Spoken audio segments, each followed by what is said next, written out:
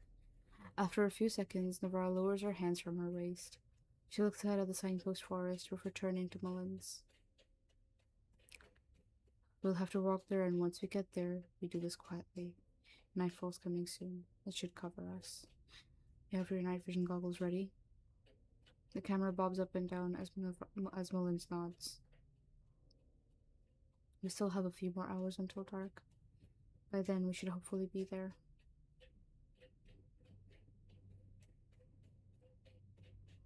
Mullins nods again. Got it. Navarra nods back and sighs. She looks down at the ground, then at Mullins. Exhaustion is plainly seen on her face.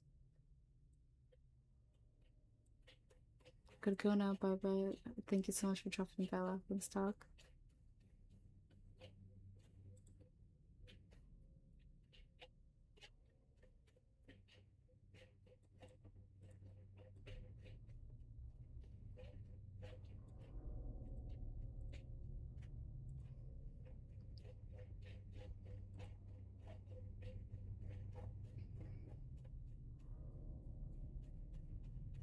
Navarra nods back and sighs. She looks down at the ground, then at Mullins. Exhaustion is plainly seen on her face. Navarra softly turned the camera off for now. You'll need the battery. Mullins draws her hand up to touch the helmet camera's off switch. The video ends. 28th July 2021. Any exploration log has been added to SCP-7004. Due to a lack of specified credentials, this exploration log has been automatically filed as Exploration Log 70044.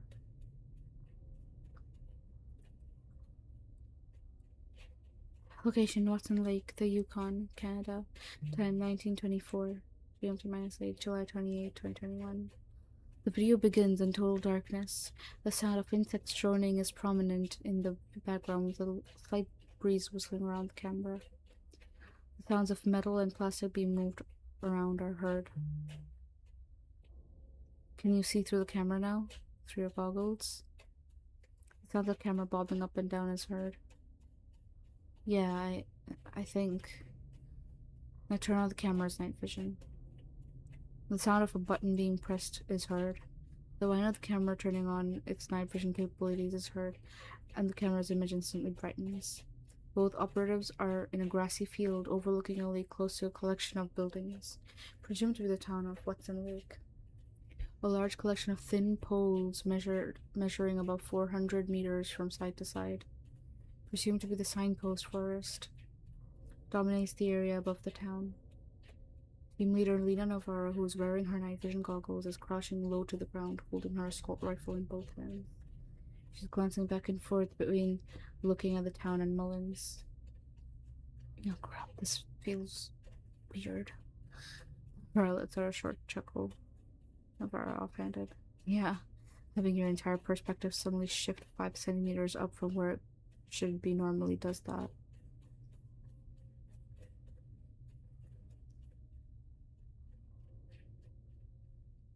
Navarro pauses her gaze at Mullins. You really didn't check whether the NVGs were busted?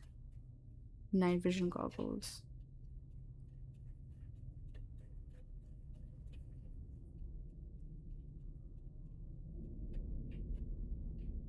Mullins shakes her head. I never got to use them, ma'am. We never went through equipment inspection before they deployed us here. Navarro says. You still should have checked. Mullins nods slowly. Yeah, but at least the camera still got night vision. And the goggles aren't totally busted. Can still see through them. Just not at eye level. I'm still alright. Navarro sighs again. Yeah, sure. Let's go with that. As Navarro speaks, the sound of a large metallic snap is heard through the general area. Ahead of the two operatives, a pole from the signpost forest falls to the ground, bringing at least 20 more with it. The figures of at least 100 SCP-70041 instances, which have been clinging to the poles at varying heights, are seen falling with them. The sounds of screaming are heard. Looks like they're busy with their little project. That's our cue. Mullins nods. Soon after, Navarre begins slowly moving through the grass, holding her firearm in front of her. Mullins follows suit. As they move towards the town, the sound of screaming gets louder and louder. Mullins whispering. It sounds like they're in pain. Navarre continued through the grass, navigating around the lake. The sound of water lapping at their feet is heard. Mullins whispering. They sound so much more like Victor removed than I could ever have. Off. Mullins immediately groans in pain. Cradling her head, Navarre immediately turns and quickly moves to Mullins. As Mullins continues to groan in pain, she places her right hand on Mullins' shoulder. Navarre whispering. Stop fucking thinking. You'll make it harder for yourself. Mullins groaning. The pain, Navarre whispering, is much worse than anything you've ever experienced. I know. Stop thinking about it and shut up. Let your head do the work for you. After a few seconds, Mullins stopped groaning. She shakes her head in an effort to regain her faculties. Navarre whispering. You doing better? Mullins nods. Yeah, pain stopped. Can't remember what I said now. Navarre removes her hand from Mullins' shoulder and holds her firearm close to her chest. She regards Mullins with a look of concern.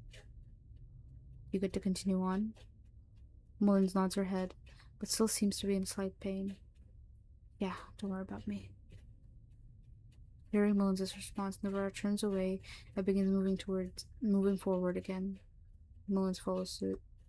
As they get closer to the town, the screams get louder before slowly decreasing in volume. There are sounds of heavy metal poles being lifted and set down. This continues for several minutes as the operatives continue to get closer and closer to the town. After approximately 5 minutes, the operatives are within sight of the town street.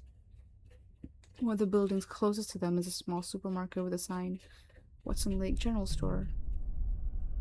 Upon seeing the sign, Mullins points to it. It is loud as fuck. Turn this down.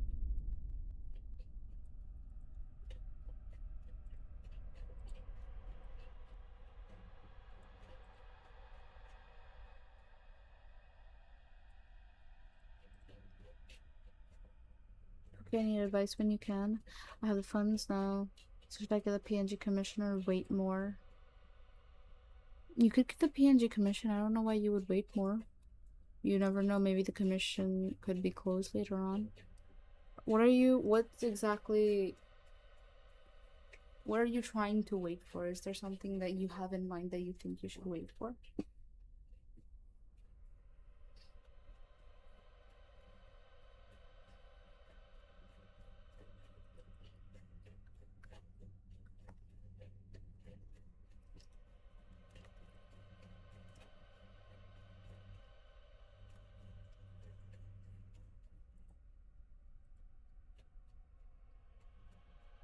Finances and shit?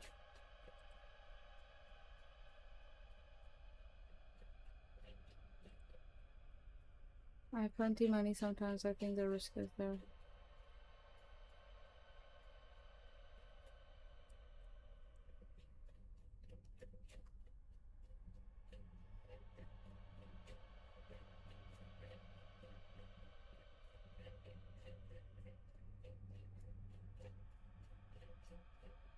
I mean, you can always save up and do it later. If you're worried about finances.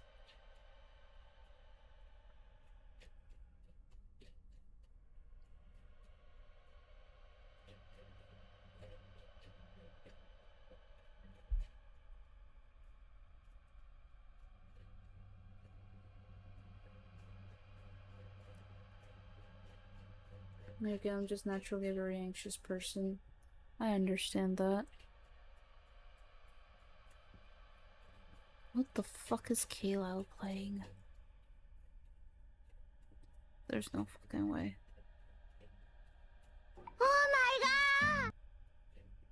Thank you so much for the raid, JK. Hi. Just the regards. Hi. Thank you so much for the raid. Welcome. If you don't know me, I am Venom Cat. I'm your yonder vampire cat girl. We are reading SCP-7004. And we do these every single Friday. Monster, thank you.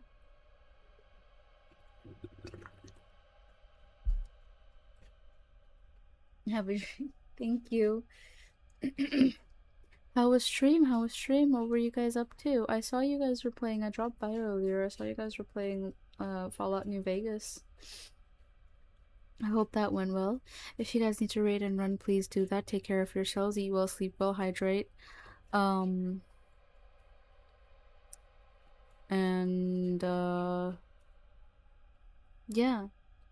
Feel free to chill out with me as I'm reading SCP-7004.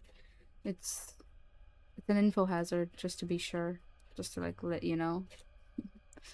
But we're at the second page right now. So feel free to... More New Vegas. Felt like I was overheating, so I ended. That is very understandable. But thank you for the raid. Thank you.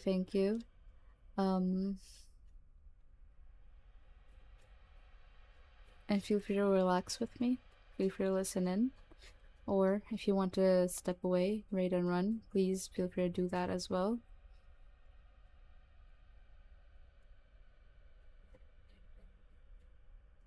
And thank you again for the raid, JK. Really do appreciate you.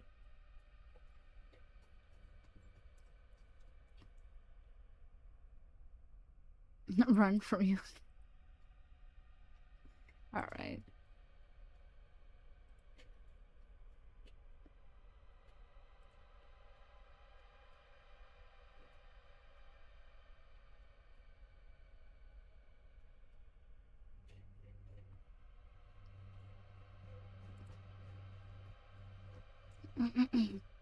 We're gonna continue reading, if that is okay.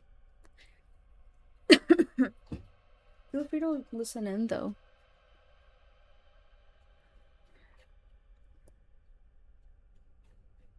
That's where we need to go. It should have everything we need.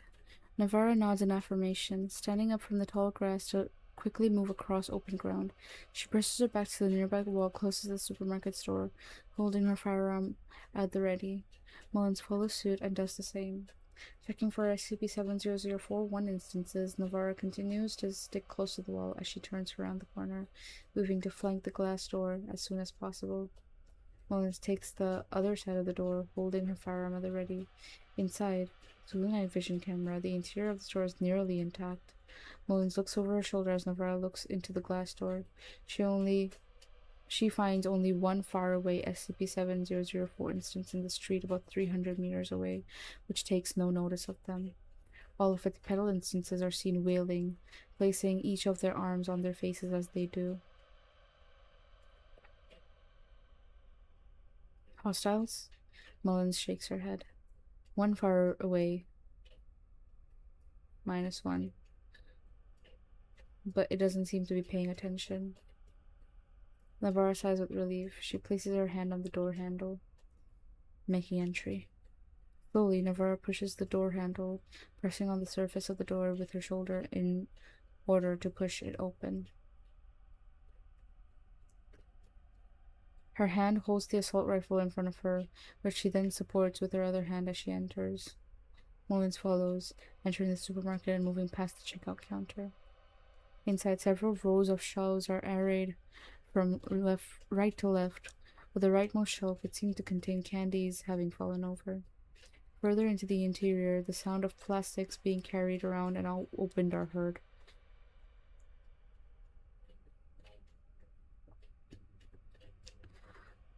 Oh, fuck.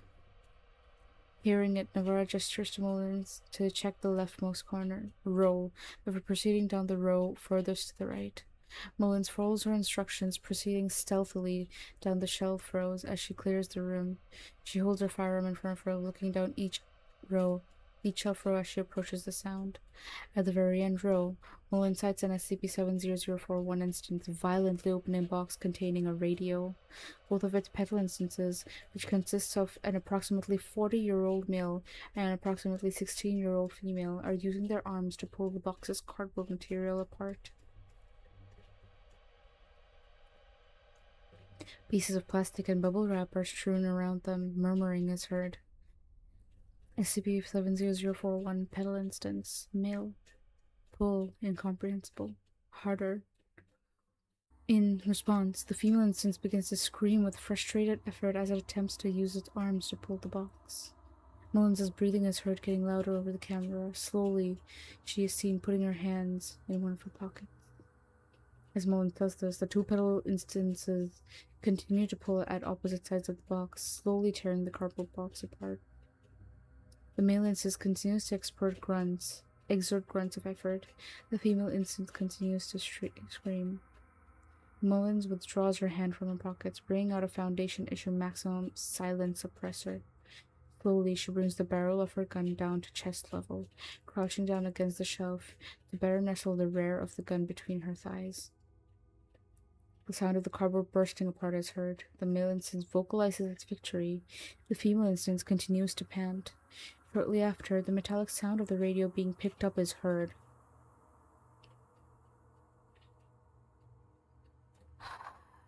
Petal instance female, incomprehensible, work. Petal instance male, 4, incomprehensible, then we go. Soon after, the sound of the radio cackling to life is heard, followed by the sound of it being tuned to different frequencies. As they do this, Mullins begins to apply the silencer to the barrel of the gun, screwing it on the top of her right hand. She exhales. Soon after, the sound of a male voice is heard on the radio. The female instance begins to vocalize in a way similar to squealing. For all, vector removed. Immediately, Mullins instinctively begins to groan in pain. She brings both of her hands to her ears, sliding down the shelf. The gun falls from between her thighs, falling down onto the ground with the quiet metallic sound. Behind her, the SCP-70041 instance begins to take notice, and can be heard standing up as Mullins continues to writhe in pain beside the shelf. Petal instance female, I think. Incomprehensible here. Native lifeboat. Radio. Proceed to vector removed where it is safe for all. Mullins begins to scream before holding it back. The SCP-70041 instance begins to stand up on its lone pair of legs, proceeding down the shelf row towards Mullins. It is heard lumbering forward. Mullins begins to scream once again before clamping her hand over her mouth to quiet herself. With her other hand, she attempts to crawl forward toward the assault rifle a meter away from her. Behind her, the SCP-70041 instance comes to a stop and begins to vocalize. Instance, male, native, native.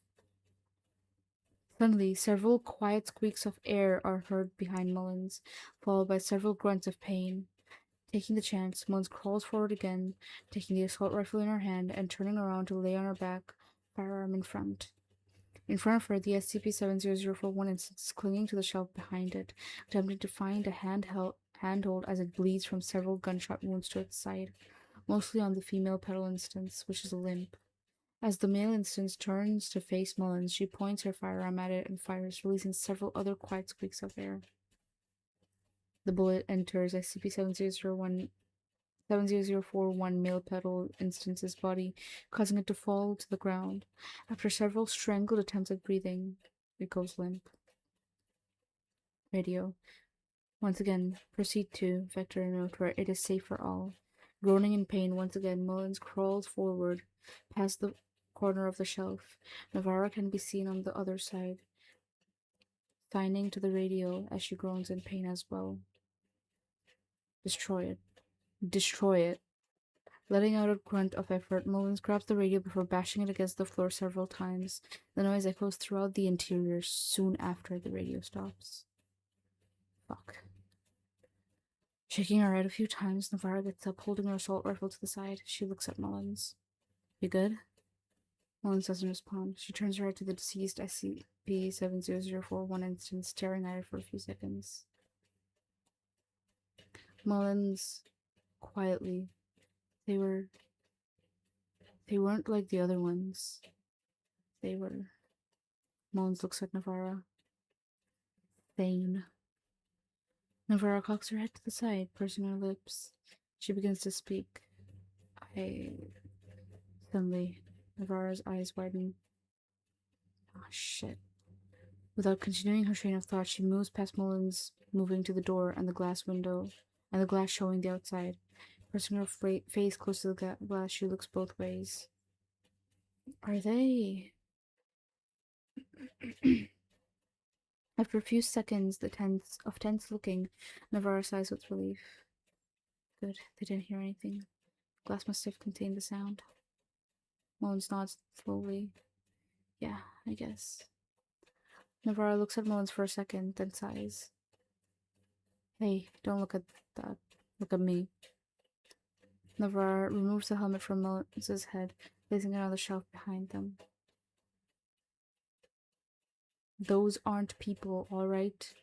They're things. Skips. Navarra lowers her chin as if to wait for an answer.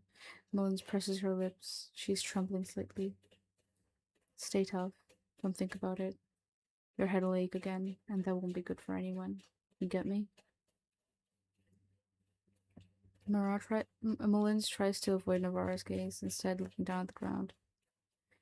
Get a hold of yourself, alright? Mullins raises her head to look at Navarra, then slowly nods. Yeah. Navarra exhales, patting Mullins' shoulder a few times before lowering her hands. Now let's get to fucking business. Grab the essentials. Food, water, winter clothing, space blankets, earplugs, anything we could use for the ride down south. Mullins nods. Okay, how about you? Navarra gestures to the outside. There was a pickup truck out front. Don't know if we're lucky enough to get it open and on the road, but I'll try my fucking damnedest to make sure we do. How are you gonna open it? Navarra puts her left hand into her pockets before retrieving a long, thick wire. She holds it out for Mullins to see. Rough childhood gives you certain skills. Mullins chuckled softly. Affirmative, ma'am. I'll try to get what I can. Navarra nods back, turning around to exit the store. As she does so, however, she stops in her tracks before turning to the shelf beside her and on the helmet placed upon it. Wait. She takes the helmet from above the shelf, holding it with both hands to fit it atop Mullins' head. Put this on first. Mullins nods. She follows as Navarra commands. Placing the helmet on her head and closing the clasps. It's a little bit weird seeing stuff from above my head. Well, I'll get used to it. Navarra chuckles, shaking her head. Yeah. She points to the nearby shelves. Her demeanor shifts to a more formal posture. Now go. We don't have all night. And as she says so, Mullins turns around to begin combing through the nearby shelves before coming upon a duffel bag, which she takes off the shelf. She notably avoids looking at the SCP-7041 carcass. Over the next few minutes, Mullins begins to fill the duffel bag with canned goods, bottled water, and several other implements, such as multi-tool and a thermal blanket. Outside, Navarra attempts to open the car door by inserting the wire in between the glass pane and the door. After a few minutes, Mullins takes the duffel bag and goes outside to Navarra. Got what we need. Navarra is preoccupied with the car door and is continuously attempting opening it. Fuck. Sorry. Navarra absentmindedly. Yeah? The camera didn't give you any trouble? Mullins shrugs. Well, it did, but I got there. What'd you get? Mullins lifts the duffel bag to look at it. Canned food, space blanket, water. Navarra turns her head to look at Mullins. How much water? I got a few packs. About 20 bottles. Why? Navarro looks up in thought. If the car holds up, we're gonna have to spend probably a week on the road. If it doesn't, well, we'll need lots more water for that. Navarro removes her hand from the window to point at the interior of the store. Stores like these usually sell big jugs of water that's good for long trips. Try looking behind the counter. Mullins nods. Yes, ma'am. In the distance, the sound of metal clashing down can be heard again, followed by anguished screams. Mullins immediately looks in the direction of the screams. To the side of the video feed, Navarro pointedly looks at Mullins. Hey, no distractions, remember? Mullins looks back at Navarro. Go. Now. We can't afford to stop. Mullins looks down for a few seconds, trying to scratch her head. Yeah. Mullins lowers the duffel bag to the ground before moving back to the store. Within the store, she begins to look behind the nearby checkout counter. Lowering herself to the ground with some difficulty, she attempts to angle her head in order to accommodate her helmet camera before spotting the jugs underneath the counter. Gotcha. As she crouches to...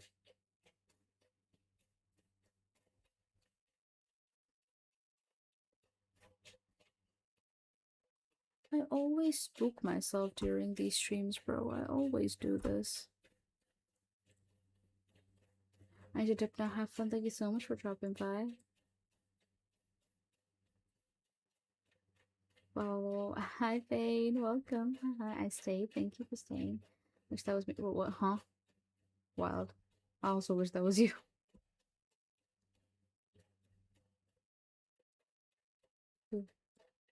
You know what? Hi. Yes.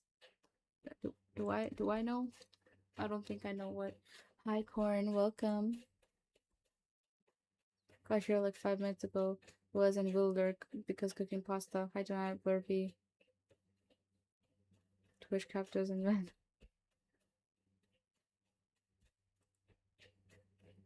Drink water now.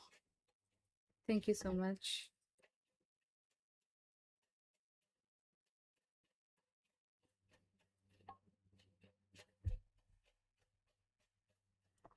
Or I'll cry. I drank water. I did. Don't worry.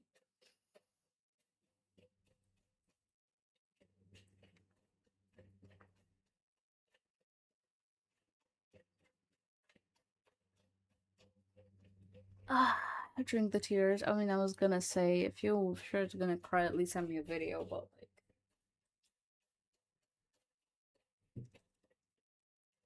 you know.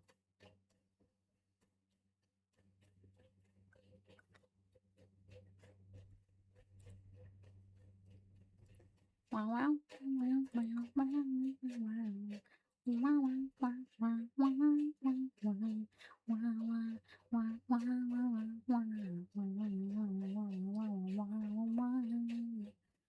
Eventually, as she crouches to retrieve the drugs from beneath the counter, Mullins angles her head sideways in order to reach for them easier. Eventually, she manages to grab 2 jugs from underneath the counter. Her camera hits a small metal box on the shelf behind it. The box makes a loud clang upon hitting the ground, causing Mullins to freeze. Chloe Mullins lowers her head in an attempt to listen to her surroundings. In the distance, the anguished screaming continues, but does not get closer. Mullins breathes a sigh of relief. She turns with difficulty to the metal box on the ground. Using her free hand to hold it upright, she lifts the metal box to her helmet camera. She sees car keys inside it. Holy crap, jackpot. Excitedly, Mullins grabs the keys from the door, placing it in one of her pockets. She places either of her hands on the 2 water jugs, rushing out of the store to meet Navarro, who was still attempting to open the car door. Ma'am? Navarro makes no attempt to turn to face Mullins, instead concentrating on the car window in a low voice. Ma'am! As Mullins speaks, Navarro's concentration breaks, causing her hand to slip. Fuck. As Mullins speaks, Nora's concentration breaks, causing her hand to slip. As her hand slips, the wire twists, which causes the car alarm to trigger. The noise from the car alarm is loud, blaring across the town as its headlights and tail lights begin to flash. In the distance, the sounds of anguished screaming are replaced by alarm. Sounds of hurried footsteps are heard. Navarre looks at the door lock in horror, frozen in place as the car alarm continues to blare. Within a few seconds, she turns her head to look at the duffel bag on the ground. Seizing it with speed, she turns to Mullins. Grab what you can and fucking run, now. At that, Navarre begins to turn and run, but Mullins, panicked, reaches her hand out to stop her. Wait, wait. Dropping the water jugs, Mullins begins to rifle through her pockets before retrieving the keys. Quickly, she presses it into Navarre's hand. Get inside, quick. Understanding what to do, Navarre immediately takes the keys and pushes it into the door lock before twisting it. Car alarm immediately stops, but the screams of the rapidly incoming SCP-7004 instances continue to get louder. Hurriedly, Navarre opens the car door, rushing to seat herself on the driver's side, before pushing the keys into the ignition and twisting it to the right. As she does so, the car immediately starts, causing Navarre to look up at Mullins. Her eyes are panicked, but her expression shows determination. Get the jugs in the back and let's get the fuck out of here. Immediately, Mullins turns to grab both of the water jugs, quickly moving to the back of the pickup truck. Without time to bring the hatch down, she resorts to using both her arms to lift the first jug into the truck. As she does so, however, several SCP-70041 instances begin to move into the camera's field of view from the adjacent street. Each of the instances move in different ways, with none of them being able to use their host's lower legs to run. Instead, each of the instances attempt to cooperate between each petal instance in order to use their arms to locomote forward to varying degrees of success. Some instances continue to wave their arms in the air as if to vector removed, screaming as they do so. The words vector removed and vector removed are heard prominently in their speech, with less than half the vocalizing instances doing so in English. As Mullins watches the SCP-7004 continue to run towards her, she immediately screams in pain, causing her to let go of the water jugs in her hand. The water jug falls into the cargo bed with a loud sound, which causes the car to shake. As she lets go of the jug, Mullins crumples to the floor, clutching her head in pain. As she falls to the ground, Navarra can be seen exiting the car as well, placing both her hands on either of her ears in order to block out the sound. She runs to Mullins, crouching down as she removes her hands from her ears to help her companion to her feet. As she does so, however, she screams in pain, not enough to dissuade her from pulling Mullins up, as both operatives stagger to the front of the car. Navarro ushers Mullins into the driver's seat before closing the door with a bang. At once, the screaming becomes muffled, allowing Mullins to come to her senses. Confused, she looks around for Navarra before hearing the passenger side door open. Ma'am. As she speaks, Navarra enters the passenger side, screaming in pain as she holds both of her hands to her ears. Mullins, still confused, attempts to reach over to Navarra. Ma'am, are you? Suddenly, the sound of an object slamming against the car is heard. And as Mullins instinctively turns her head to see what is making the sound, she sees three human faces screaming in a muffled manner, banging against the car window with open palms. The word H removed us are intelligible as they continue to scream. As Mullins looks in horror at the SCP-70041 entities, Navarra places her hand on Mullins' arm. As Mullins turns her head to look at Navarra, she mouths the word drive before screaming again. Another SCP-70041 entity appears at the passenger window, screaming almost purely unintelligible phrases. At this, Mullins reflexively presses the pedal, causing the car to lurch forward. She then jerks the steering wheel to the hard left, causing the car's wheels to emit a loud whining sound as she does so, with the car turning to the left. Mullins instinctively steers it towards the road, jerking it right again as she moves onto the asphalt. She does so, the loud sound as she does so, the loud sound of an impact is heard, immediately followed by loud, anguished screaming. The sound of the other SCP-70041 instance's vocalizations become even more panicked as this happens, but she manages to steer safely onto the road before slamming on the pedestal again, allowing the car to quickly leave behind the SCP-70041 instances. As they leave the town, Navarra lets out a groan. Mullins turns to look at her. As Navarra comes into view, she crumpled herself into a fetal position, still pressing both of her hands to her ears. She lets out another noise, twitching in pain. Hey, it's okay. We're okay. We're okay now, ma'am. We left them. Mullins lets out a groan of her own, unconsciously twitching as she attempts to assimilate. assimilate, acclimate. I don't know what this word is. God. Mullins turns her head around to look at the rapidly disappearing town. The figures of the SCP-7004-1 instances waving their arms can still be seen. Were they? Don't think about it. Remember what I. Navarra groans in pain again, causing her to shrink tighter into a fetal position in her seat. Mullins shakes her head. Her hands are shaking as they hold onto the wheel. She groans loudly in pain again. Oh! Suddenly, she slams on the brakes, causing the vehicle to whine once more as it comes to a stop. Mullins still sits frozen for several seconds. She slowly and shakily removes the clasps tying her head to her helmet before taking the helmet from her head entirely. She brings it in her lap to hold it, placing both her hands on it. God. Mullins' voice shakes as she speaks. Her breathing continues to be quick and heavy. God. Mullins attempts to slow down her breathing. Beside her, Navarre still remains curled up, but is no longer groaning in pain. Her eyes are closed and her breaths are shallow and quick. Don't think about it, Cassandra. Don't think about it. Forget it. Forget it all. Mullins clings tighter to the helmet in her lap. They're monsters. Monsters. They're nothing but skips. That's all they are. Slowly, Mullins attempts to breathe in, though her attempts to inhale are met with shaking. She breathes out. Ignore the pain, ignore the screams, ignore it all. Mullins continues to slowly and deliberately breathe in and out for the next minute. She opens her eyes. Shakily, she moves her hand to the helmet's off switch. Mullins. Sandra. Mullins looks to her right at the passenger side. Slowly, a hand shakily moves out into the frame, touching Mullins' arm as it gives her a reassuring squeeze. Mullins' eyes soften. Before looking down at the helmet camera, a tear runs down her face. Ignore it all. The sound of the switch being flicked is heard. The video ends.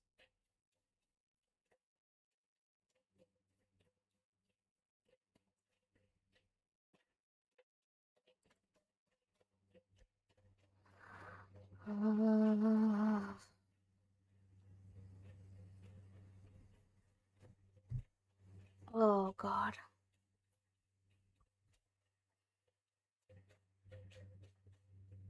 That's an oopsie. Must be work. Wow, I feel called out. I.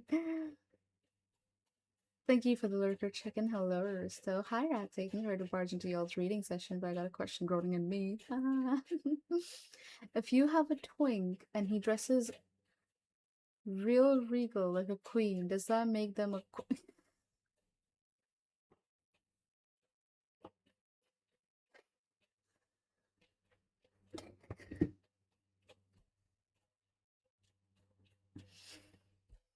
Bro, that's me. You're a quink, JK?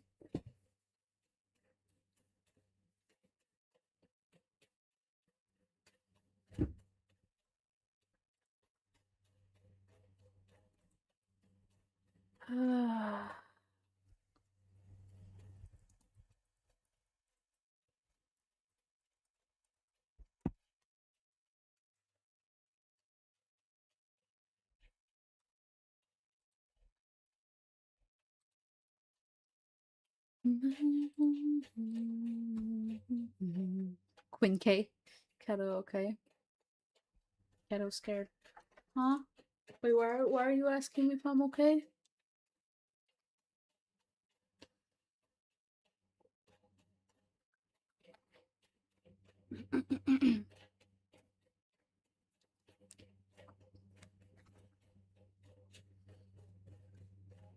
Okay, Keto scared. I'm just a little bit, just like I'm immersed in the story is what's happening. I don't know about you all. Maybe you're not immersed as immersed as I am, but like I am locked the fuck into the story. I'm really enjoying the story.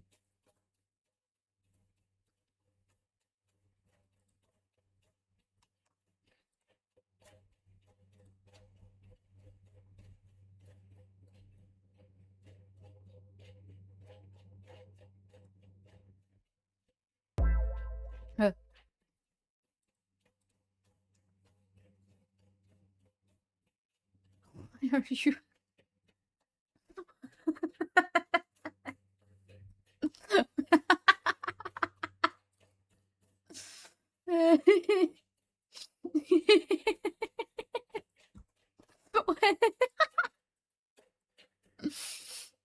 Oh man.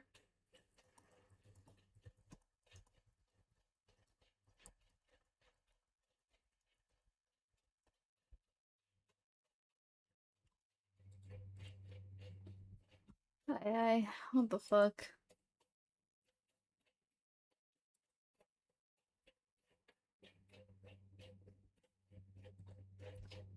Okay. New update. Detected. Display. A new exploration log has been added to SCP-7004. Due to lack of specified credentials, this exploration log has been automatically filed as Exploration Log 70045. Location: Alaska Highway, British Columbia, Canada. 624. July 29th, 2021. The low droning of the car driving on the highway is the only audible sound as the video starts. In the perspective of the camera, only the open road can be seen, quickly passing by as the car continues on the highway. In the distance, a large, faraway mountain range can be seen to the side, hypothesized to be the Northern Rocky Mountains, followed by a larger and more distant, unidentified mountain range ahead of the car. Aside from the droning of the car, the interior of the truck is silent. Only the quickly diminishing road, the mountain ranges, and the endless grassy fields outside can be seen. After 1 minute, the voice of team leader Lena Navarra breaks the silence. Where are we? Navarra's voice is groggy, as if emerging from a long sleep. The sound of a car seat shifting is heard. As opposed to Navarra's voice, Mullins' voice belies her exhaustion. Her words are slow and slurred. In British Columbia, now, I think. We past what? Fort St. John a while back. Had to take a few back roads to avoid the minus ones. Minus ones? I guess they're called ones. Because they're SCP-7004 ones. They were building random stuff there too. Same with Watson, but much bigger. A short silence passes between Navarra and Mullins.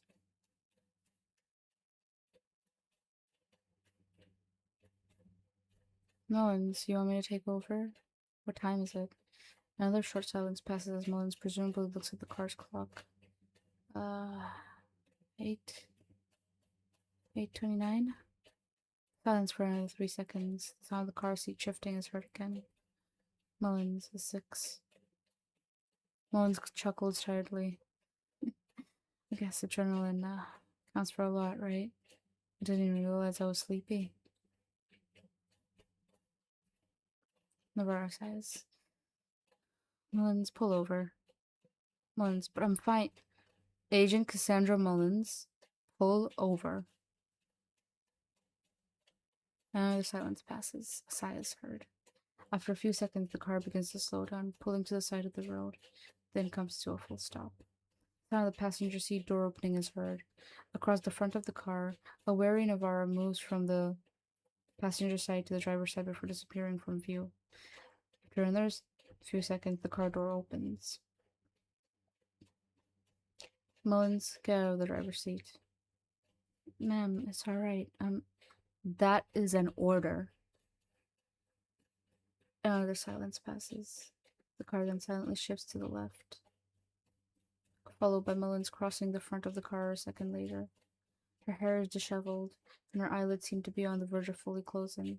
She walks with a pronounced slouch as she disappears into the right of the frame. A few seconds later, the car shifts to the left, presumably caused by Mullins entering the car. This is followed by Navarra entering the driver's side, and the left door closing. Your door? Slowly.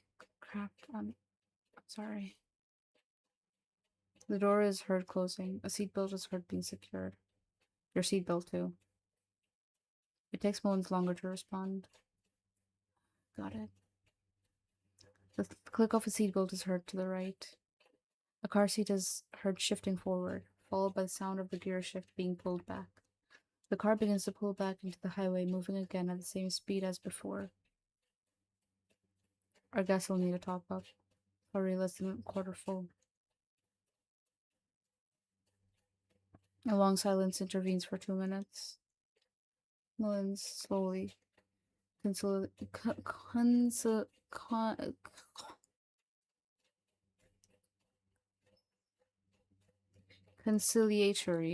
I think I'm dyslexic.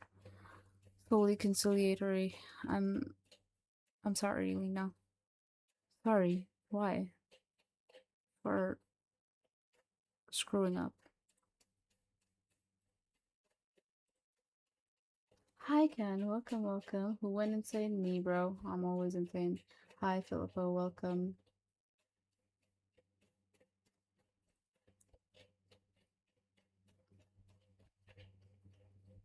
Navarro audibly exhales. Don't think about it. What I do want you to fucking think on, though, is how you keep pushing the hell out of yourself even after 11 hours of non-stop fucking driving. Navarro sighs.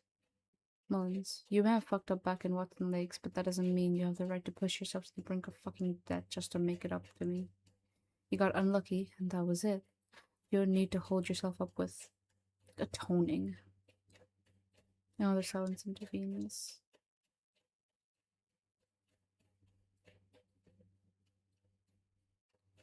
Mullins slowly.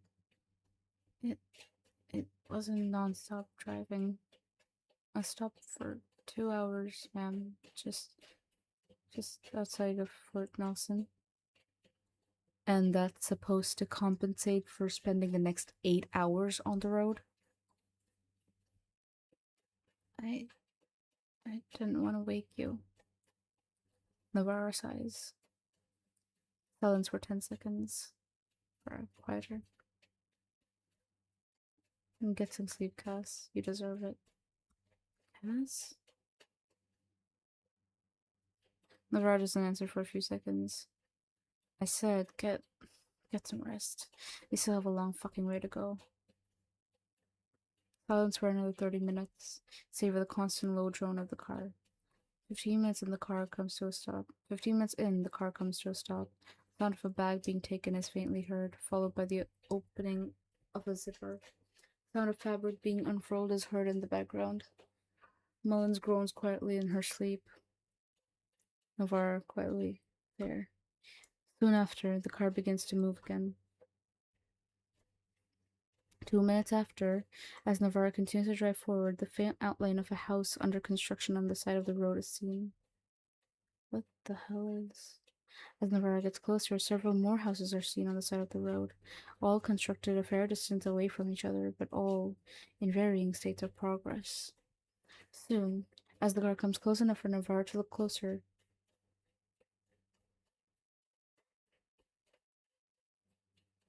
a human face is seen looking at her through one of the windows in the closest house. Soon after, the face disappears from view, but as the car passes the house, the outline of an SCP-70041 instance is seen running away from the window. Fuck. The car then passes several more houses and several burnt-out campfire pits in quick succession, but as they pass, several more SCP-70041 instances are seen running into the houses as if fleeing from the car in fear.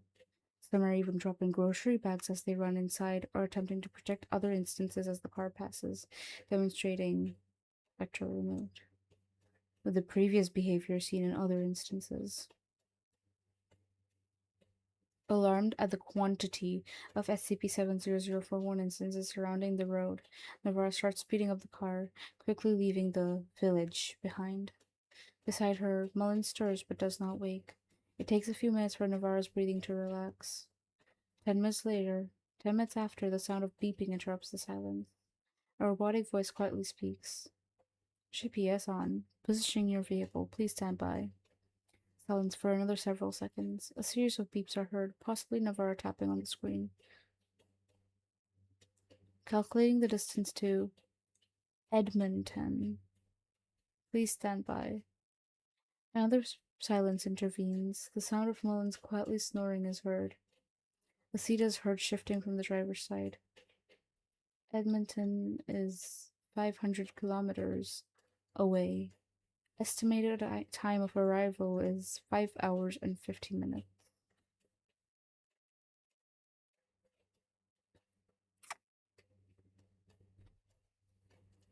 So around 6 hours, 500 kilometers away. That is not how long it would take to go somewhere that's 500 kilometers away. Because considering my university is like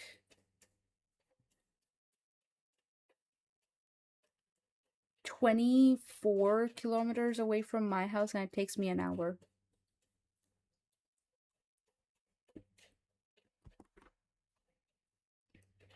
Is that 24 kilometers away?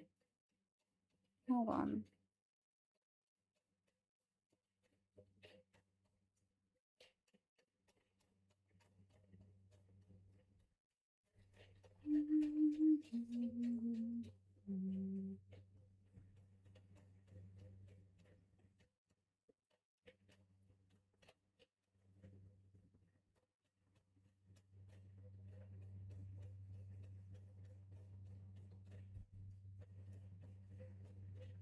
Yeah, on an empty road, it would take 46 minutes.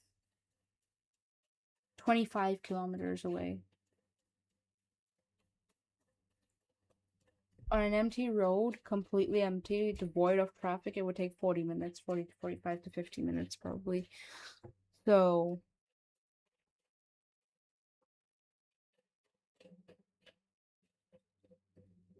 wait, I mean, that could be possible then. Actually, no, that can't be. 500 kilometers. You're catching my dyslexia. Hi, thank you for the pets, thank you for the lyric. A long stretch of empty roads is a lot easier to just zoom in. That is true, I suppose. But considering that also, again, 25 kilometers in like 45 minutes on like empty road. 500 kilometers is a very long way.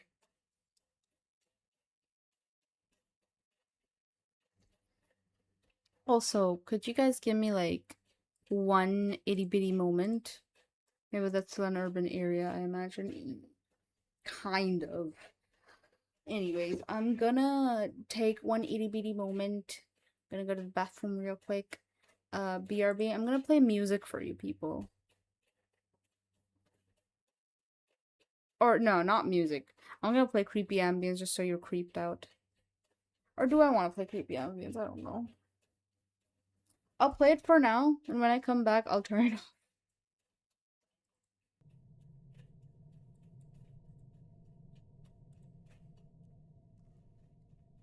Alright, BRB.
I'm back.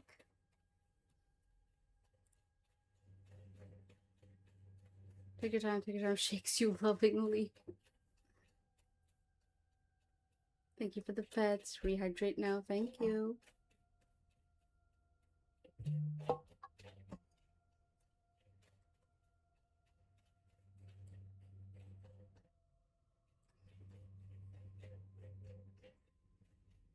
Okay. Continuing. Bro, why am I like low-key shitting myself? Also, I just wanted to say this before I get back into reading, since we are on the 3rd page. Twitch does this really fuck-ass, dumb-ass, poopy-ass thing where if you're lurking, it won't count your lurks. And it'll instead count you as a bot. One of the few ways to combat this, if you're a lurker, is if you, first of all, don't keep the stream itself muted, keep the tab muted, or keep the stream on 1 or 2% volume, and try to interact with chat semi-regularly. A few ways you can do that is, like, one of the ways is there's a lurker check-in redeem, and it's typically 1 point. So, so Twitch knows that you are a person and not a bot. That's all. I just wanted to let you guys know. Anyway, I'm going back reading.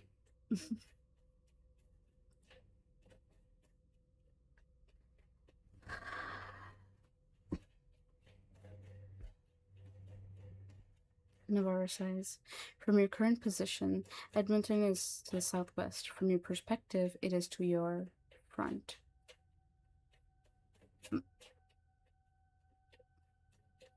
From my front? A silence is heard for the next 4 seconds.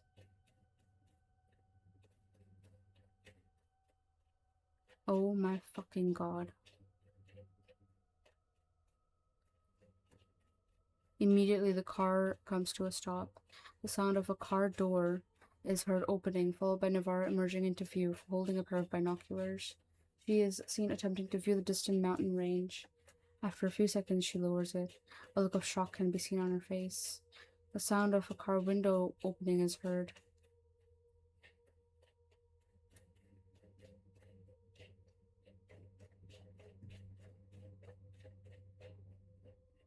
Nolan's groggy. Ma'am? What is it? Navarra lowers her binoculars, looking in the direction of Mullins. She rushes out of the frame. Her voice can be heard to the left side. Mullins, look there, in that direction. What do you see? Silence for 5 seconds. Mountain range, ma'am. What are you,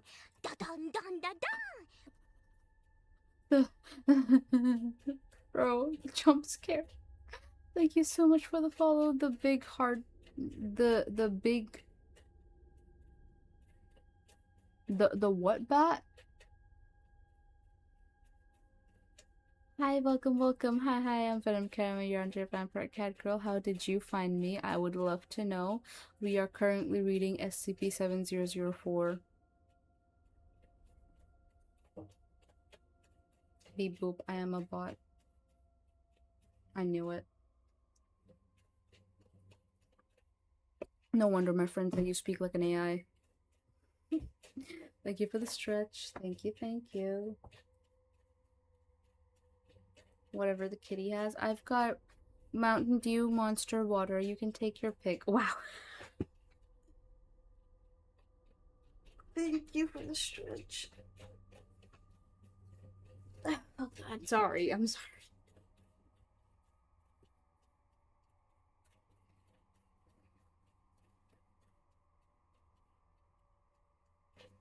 I apologize.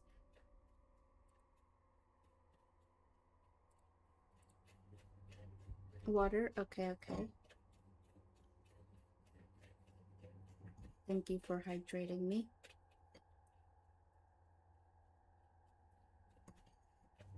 It's okay, I'm just sobbing. Yo, send me a video.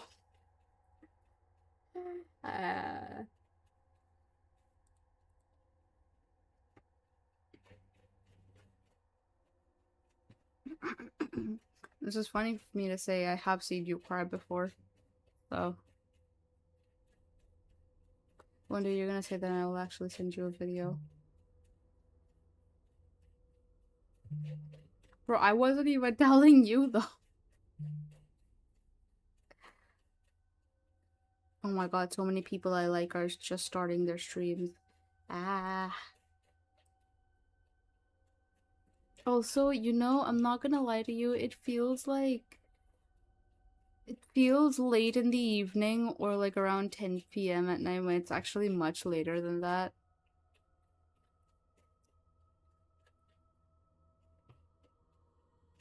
It's very late in the night right now. It just doesn't feel like it is.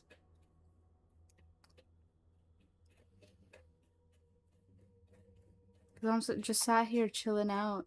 Is that good? My sleep schedule. You know what? After hearing about Bonsai's sleep schedule, I feel a lot better about mine. This is nothing.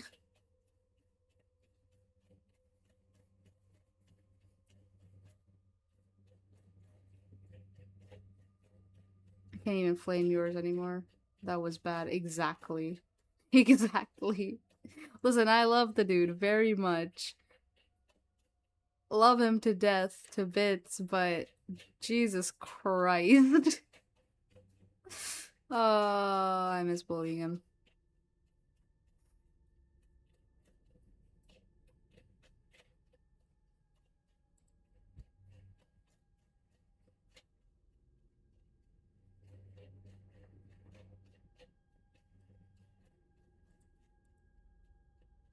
I bullied him yesterday.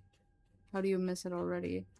Man, it's just there's a satisfaction in hearing the reactions.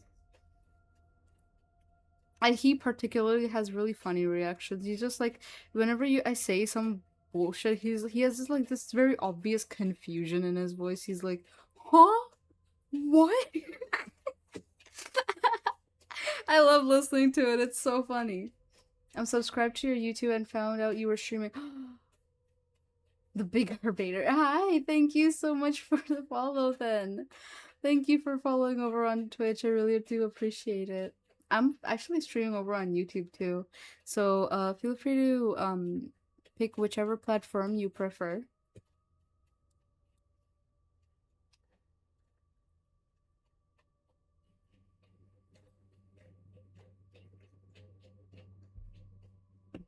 And speaking in my language yesterday randomly with someone, was he speaking in Croatian?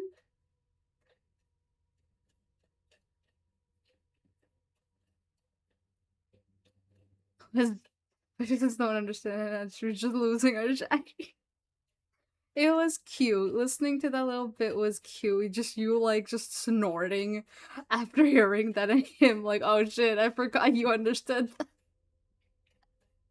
I've heard him say it so many times that I've never once understood what he means. Aye aye.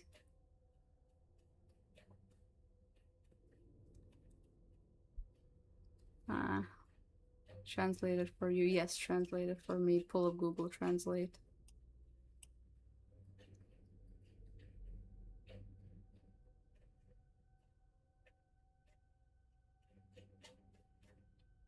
Speak a language. Was it Croatian? I thought he was saying some shit in German that whole time. I did not know that was Croatian. I don't know what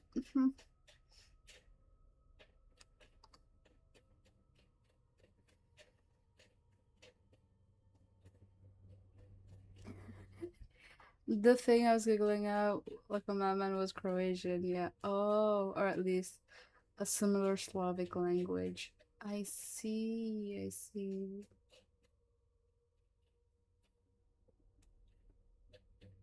That is very interesting. You know, it's so fascinating to me that like whenever you say that you're Slavic, essentially, it like hits me like a ton of bricks. I'm like, oh man, Donut's Slavic. That's crazy. That's fucking crazy. I didn't know Croatia was part of like, I don't know. I don't know. My geography isn't very good.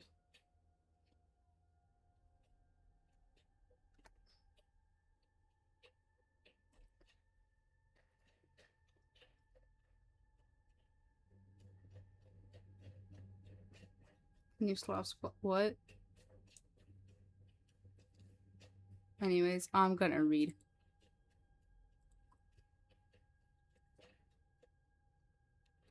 Okay, there is a moment of climax going on here. What do you see, Mullins? A mountain range, ma'am. What do you... Now look through these binoculars. What do you see? Sound of binoculars being handed off is heard. Mullins groans as she is heard sitting up. Silence for 6 seconds. Is that... Buildings, yeah. Stacked on top of one another. Then... That's no mountain range. That's a fucking city. The skips just kept building on top of it. Thousands, maybe 1,000,000 of them. Like the signpost forest. Like your Fort St. John.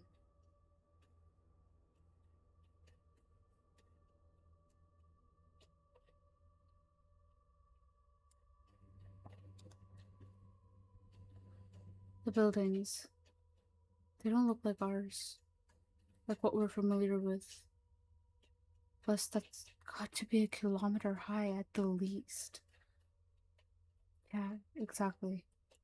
Navarro's her time. We can't risk that. We have to go around it. You know any alternate routes? One passes. No, but we can make a way through the Central Rockies. Go by the parks, the parkways. It should be far enough. By the time we go downhill across the border, it'll be Montana. And then we won't have to deal with any big urban cities before we get to Yellowstone.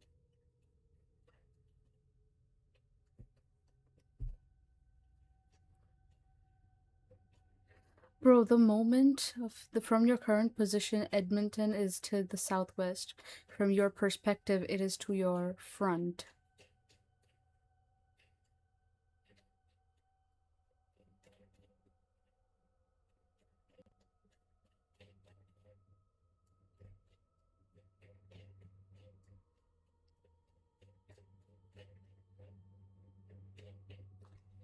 There, in the beginning, in the previous chapter, they said they saw an unidentified mountain range further off in the distance.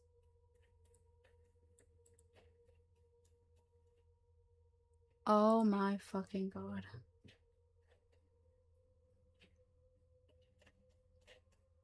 Oh my god.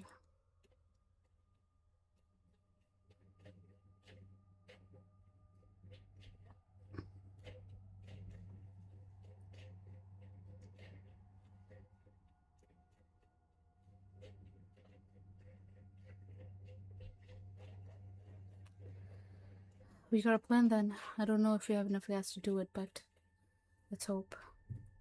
Navarro is seen moving across the front to the driver's seat side before opening the door. The sound of her entering the car is heard. Rockies, here we go. Let's hope you're as far from the cities as we think. I hope so, ma'am. Navarro doesn't respond for several seconds. Call me Lena, alright? We've been around each other long enough to do away with the ma'ams. Silence ensues. Affirmative. Matt. I mean, Lena? Navarro chuckles. Yeah, we'll freaking work on that. Let's go. As Navarro shifts gears and begins to drive forward, the words battery low begins to flash on the top of the video. After several seconds, it turns off. The video ends.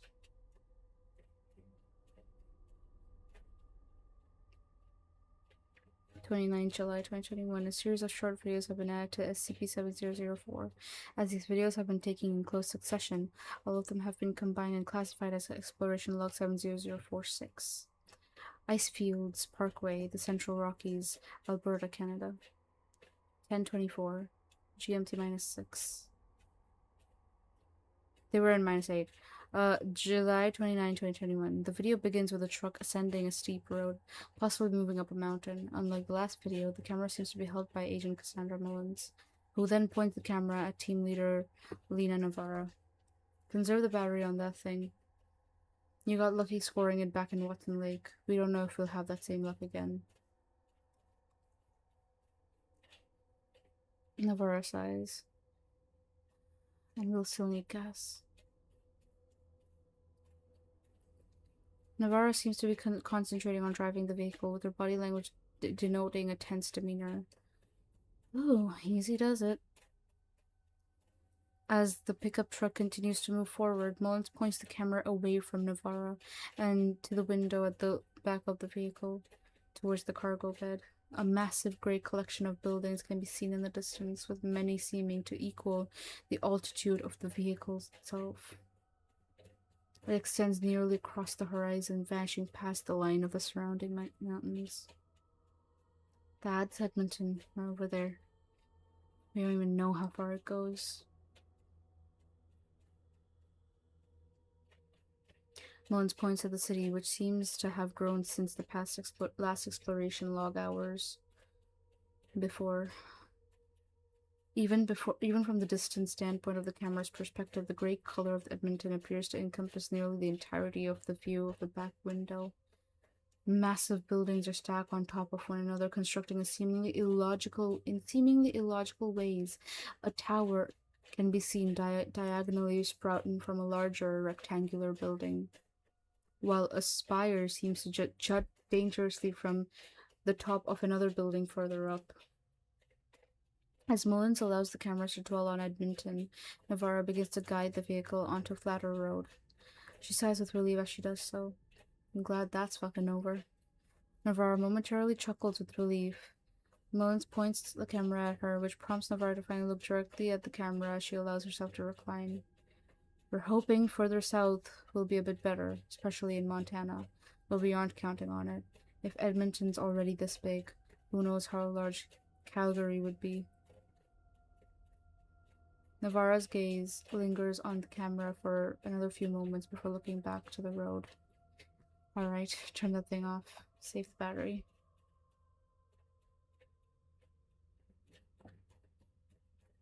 Mullins chuckles quietly. Alright, ma'am. Navarro pauses for a moment before turning to Mullins. An incredulous smile is on her face. Hey, I said no more, Mullins is heard flickering the switch off the camera. The video ends. Are they about to kiss? There's some Yuri shit going on down here. There's some doomed Yuri stuff going on down here. Olympia, listen to my favorite streamer. Aww. There's some doomed Yuri bullshit going on here. Are they gonna kiss? When are they gonna kiss? Are they gonna kiss? Please tell me they're gonna kiss off camera. They're gonna kiss off camera, aren't they? They're gonna start calling each other babe before we know it. Or better. Mullins is gonna start calling Navarro mommy or something. Or they're gonna go back to ma'am. But in the other context.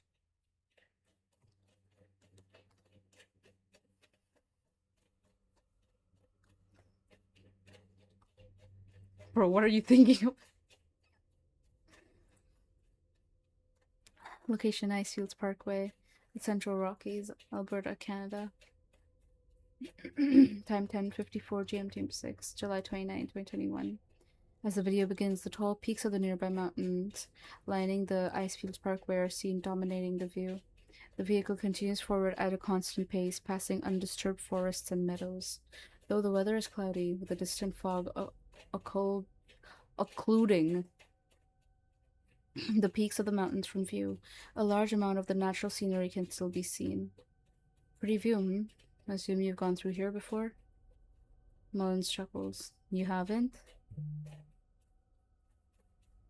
Navarro shrugs, grinning slightly. Never had the chance to come out here with the constant deployment.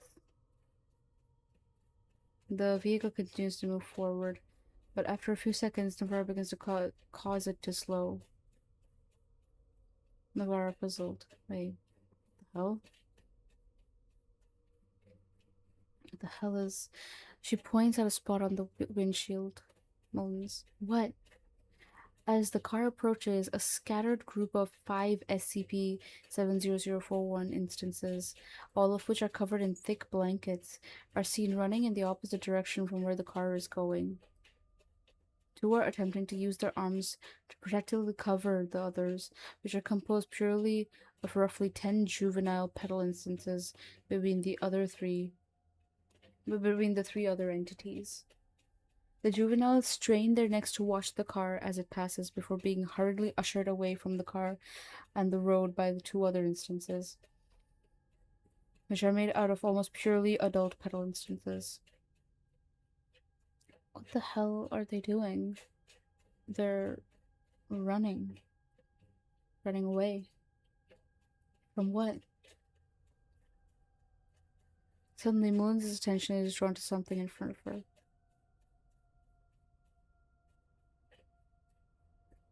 There, look. Mullins leans forward, pressing the camera close to the windshield in the direction that she previously leaned in. In the distance, a faint rectangular shadow is seen. Crap. Navarro sighs. Mullins, I mean Cass, get the duffel bag.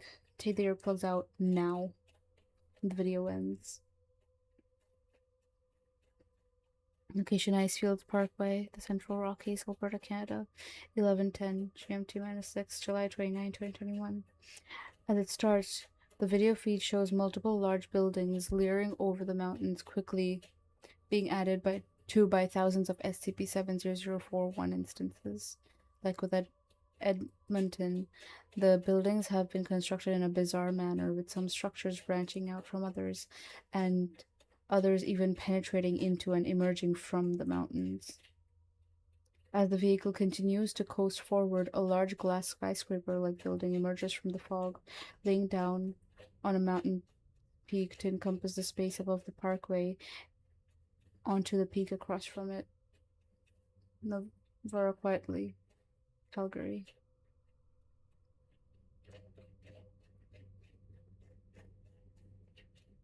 As the vehicle passes under the skyscraper, the thousands of SCP-70041 instances constructing the building begin to shout at the operatives. Though the interior of the car has decreased the sound to a dull roar. Each petal instance waves their arms with urgency as the car approaches, as if trying to get the attention of the operatives. Navarra, who is wearing earplugs, ignores the instances as she passes them by, speeding the vehicle up in order to quickly leave the area. As she does so, however, more buildings continue to emerge from the fog, with several other buildings, like the skyscraper, acting as bridges from one peak to another across the space above the parkway. More SCP-70041 instances wave desperately from the surface of the buildings. Fuck. It's the heart of the city. We're heading right into it. Icefield Parkway, Central Rockies, Alberta, Canada, 11:23. Wait, this was 11:10. This was 10:54. 11:10. 11:23. As the vehicle continues to cruise through the parkway, the volume of the bridges increases, causing the road to become dark. Some have even been constructed to loom low over the park, with SCP-70041 instances clinging to the bottom of the buildings to attempt to reach for the roof of the car. The sounds of the fingers scraping against the roof of the car are heard. Navarra continues to increase the speed of the car as the dull roar of the pedal instances' voices begin to increase in volume, with voices and individual words becoming clearly distinguished. Mullins panicked. I can hear them. I can hear them. Navarra shouting, "Hold on." The sound of fingers scraping against the roof adds to the cacophony, with hands, arms, and heads nearly being sighted emerging from the low ceiling created by the buildings. The expressions of the individual petal entities can clearly be seen, their eyes expressing fear, panic, and helplessness. The word, vector removed, is being mouthed and shouted by many of the instances. As the vehicle approaches them, they bring their hands out to touch it, causing many to slam against the windshield. Navarra shouting, "Get the fuck away from us." As the ceiling continues to get lower and lower, individual petal heads begin to be low enough to touch the windshield itself. As Navarra continues to speed across the parkway, one petal head veers close enough to collide with the windshield, causing a large spider web of cracks to pattern throughout the glass. Blood is seen running down the windshield shortly after. Ahead, more hands continue to emerge from the windows at the bottom of the building. As they slam into the glass, the cracks continue to widen and widen before encompassing the entirety of the windshield. The sounds of shouting become louder and louder. Hold on, we're almost out. As more hands hit the glass, the windshield breaks, causing the volume of the pedals' voices to increase into a deafening, omnipresent roar. Instantly, both Mullins and Navarro start screaming and writhing in pain, causing the camera to fall onto the floor of the car. The resulting fall obscures the camera's view. Pedal instance. We. Vector removed. Pedal instance. Vector removed. Us. I can hear them. I can hear them. Pedal instance. Come. Vector remove. Us. Stop. Just stop. Just. At once, the car's wheels begin to whine loudly as it presumably loses control before completely turning. The camera's lens are heard breaking as it impacts with the car door. Navarra and Mullins are heard screaming, but are completely drowned out by the sound of SCP-7001 instances. They are heard coming. Vector removed. Closer and closer and closer. Vector removed. And. Vector removed. Vector removed. Vector removed.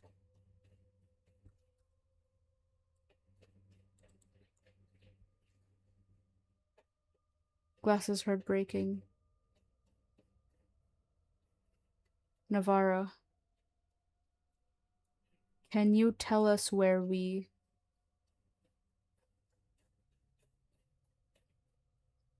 Navarra, get away from us.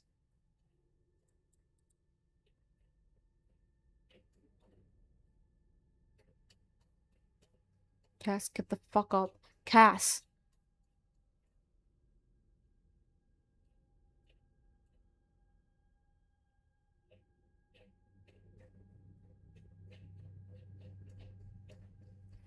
Fuck, I'll have to carry...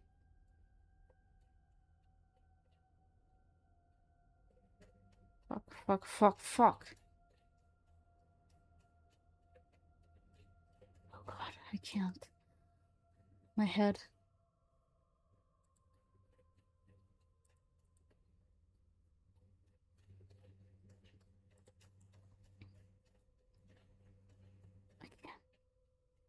I can't do it anymore.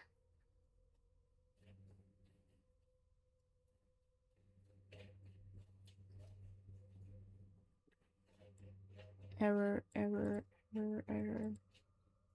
Unable to respond.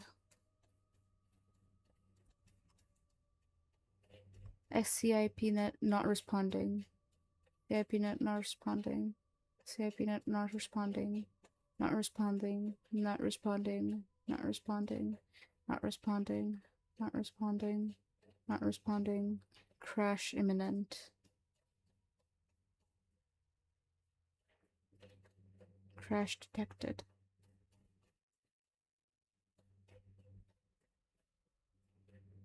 System reinitialization detected. Display.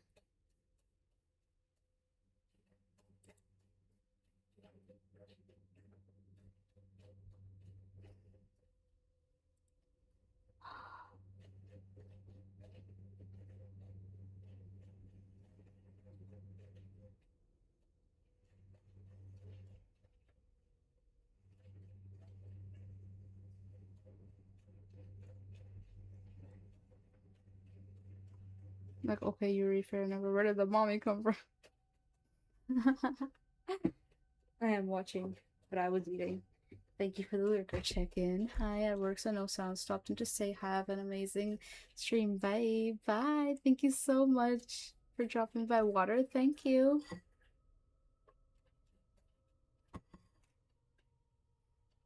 Stretch. Thank you for the stretch and the pet.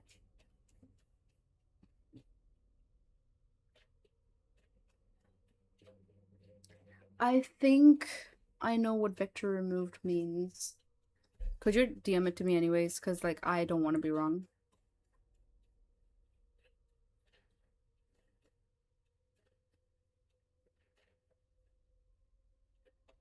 Is it okay if I say it on stream? Mayo, yeah, sure. I feel like it's just things along the lines of help or save. I feel, and I could be wrong, but that's what I feel it is.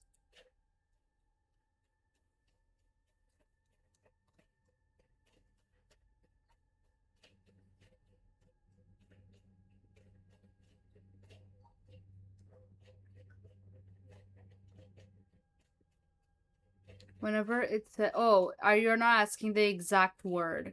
Okay, it could be different things. That is true. Whenever it says vector, it's a part of the info hazard that would have infected whoever heard it. Every time they hear it, a normal person would be dead. Yeah, yeah, that much I figured out. First of all, what is the vector? I don't know. We're not supposed to know because that is the info hazard. That vector is the info hazard. Any person, keep in mind every time they hear it, it gives them the headache. Yes, I have noticed that. I understand that.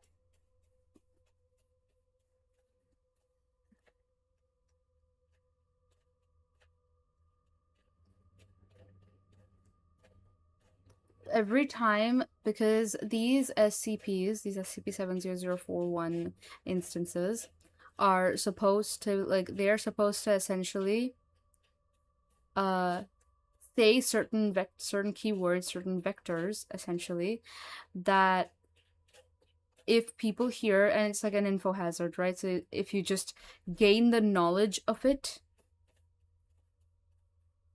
it fucks you up. So they will say these specific keywords, these info hazards, and people hearing it, perceiving it, will turn into SCP-7004 instances themselves.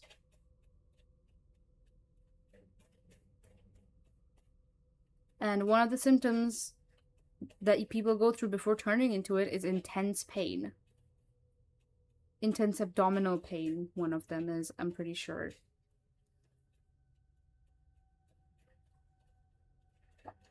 Is one of the things. So you're not supposed to know what the vector is, and right at the beginning it said the info hazards were removed for the safety of whoever's coming across it. SCP-7004.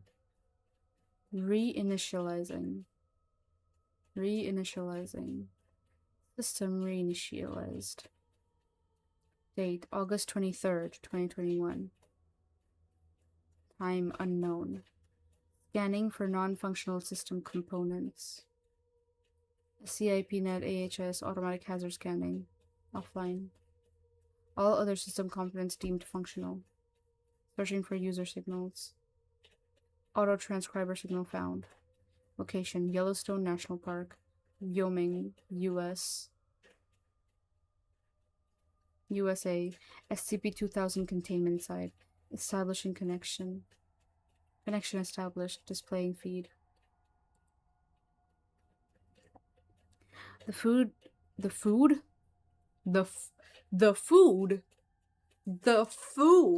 guys. Food is involved here. I am dyslexic. It's because I've been thinking of food this whole time. The food.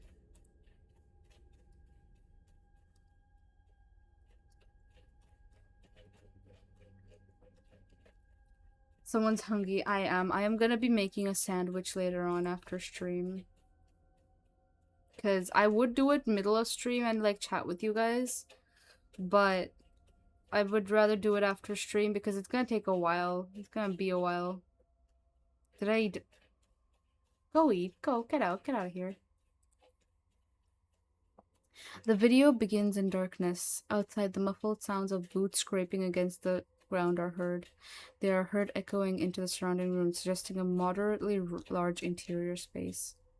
The sound of Agent Cassandra Mullen's voice is heard. Why am I here? Where? The sound of shuffled footsteps are heard. Mullins' voice echoes into the room, replicating twice. Hello? Mullins' voice continues to echo throughout the room. Lena? Lena, are you there? Sound of shuffled footsteps are heard again. Oh no. Several seconds pass. The sound of the bag being set aside on a nearby surface is heard. Within it, the camera records the sound of the bag's contents bumping against one another, with several metallic objects creating louder noises. Outside, Mullins is heard hurriedly moving her hands across the surface of her clothes. Winter coat, civilian t-shirt, military pants, flashlight. No primary firearm. Another second pass. Another 2 seconds pass. The sound of a holster being taken, held, and let go of is heard. No sidearm either. Damn. 2 more seconds pass. Mullins is heard crouching beside the bag and holding it up against the nearby surface. The sound of a zipper being unzipped is heard. A dim blue light begins to illuminate the inside of the bag. Mullins begins to reach into the bag, taking objects from it and taking it out. As she does, more light begins to illuminate the interior. Canned tomato soup, peas, beans. Mullins continues to reach into the bag and taking things out. Torn space blanket, water, more water. Mullins has almost reached the bottom of the bag. My wallet. I'm at least still keeping that with me. Her hand reaches into the bag again before taking the camera itself. As it exits the bag, a long and dark hallway is shown, only being lit by blue emergency lights. The hallway stretches past the camera's field of vision. It has no exits leading out. Damn, it's my helmet cam. Mullins turns the camera to look at the wall, doing so in order to inspect the back. With the auto transcriber taped on. Mullins turns the camera on its side, causing the video to look up at the concrete ceiling. Large, unpowered fluorescent lamps are seen attached. Mullins. And broadcasting too. Did I? Finally, Mullins turns the camera towards her. Ma'am, are you looking at this? Can you see me? Mullins' overall appearance is tired and dirty, with a dark brown grease being smeared on the right side of her face. Speckles of blood are seen dirtying her collar, with the fur lining of her winter coat being gray and black in places instead of white. Her hair is tied behind her head in a ponytail, with the strands on her forehead being matted with sweat. She stares into the camera for several seconds before shaking her head. Ugh, if anyone's listening, I hope you're watching out for me. Sighing, Mullins clips the camera to the collar of her shirt. She raises the flashlight. Now, where am I? She probes the beam of the flashlight into the darkness of the hall in front of her. How did I get here?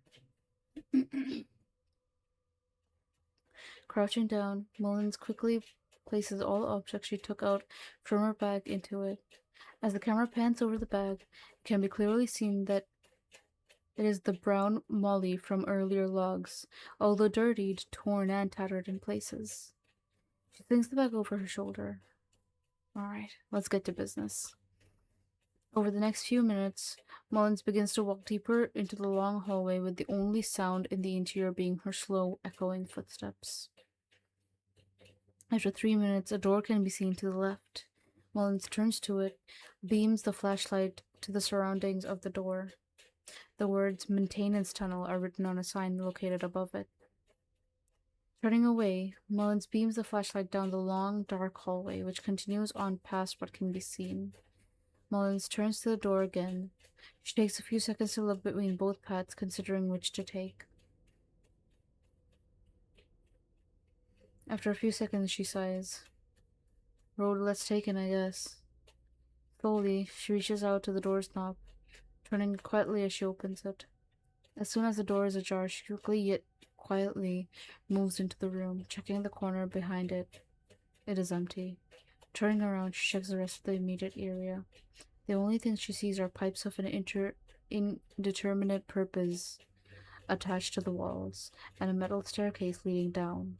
A dim blue light is seen emanating from the corner past the staircase. Slowly, Mullins begins to advance, keeping the flashlight in front of her as she walks. Slowly, she moves down the staircase, turning a corner in the direction of the blue light. Like the blue light seen earlier, this lamp again emanates from an emergency lamp placed high on the wall. Below it, the words, "All that are sane are to follow this path to main evac."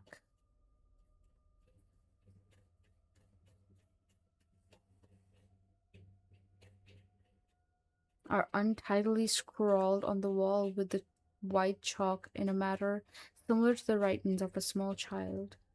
Below it, an arrow pointing further down the hall is seen, scrawled with the same chalk. Sane, main evac. Mullins points the flashlight further down to the narrow corridor. Nothing else can be seen but the darkness ahead. Ah, crap.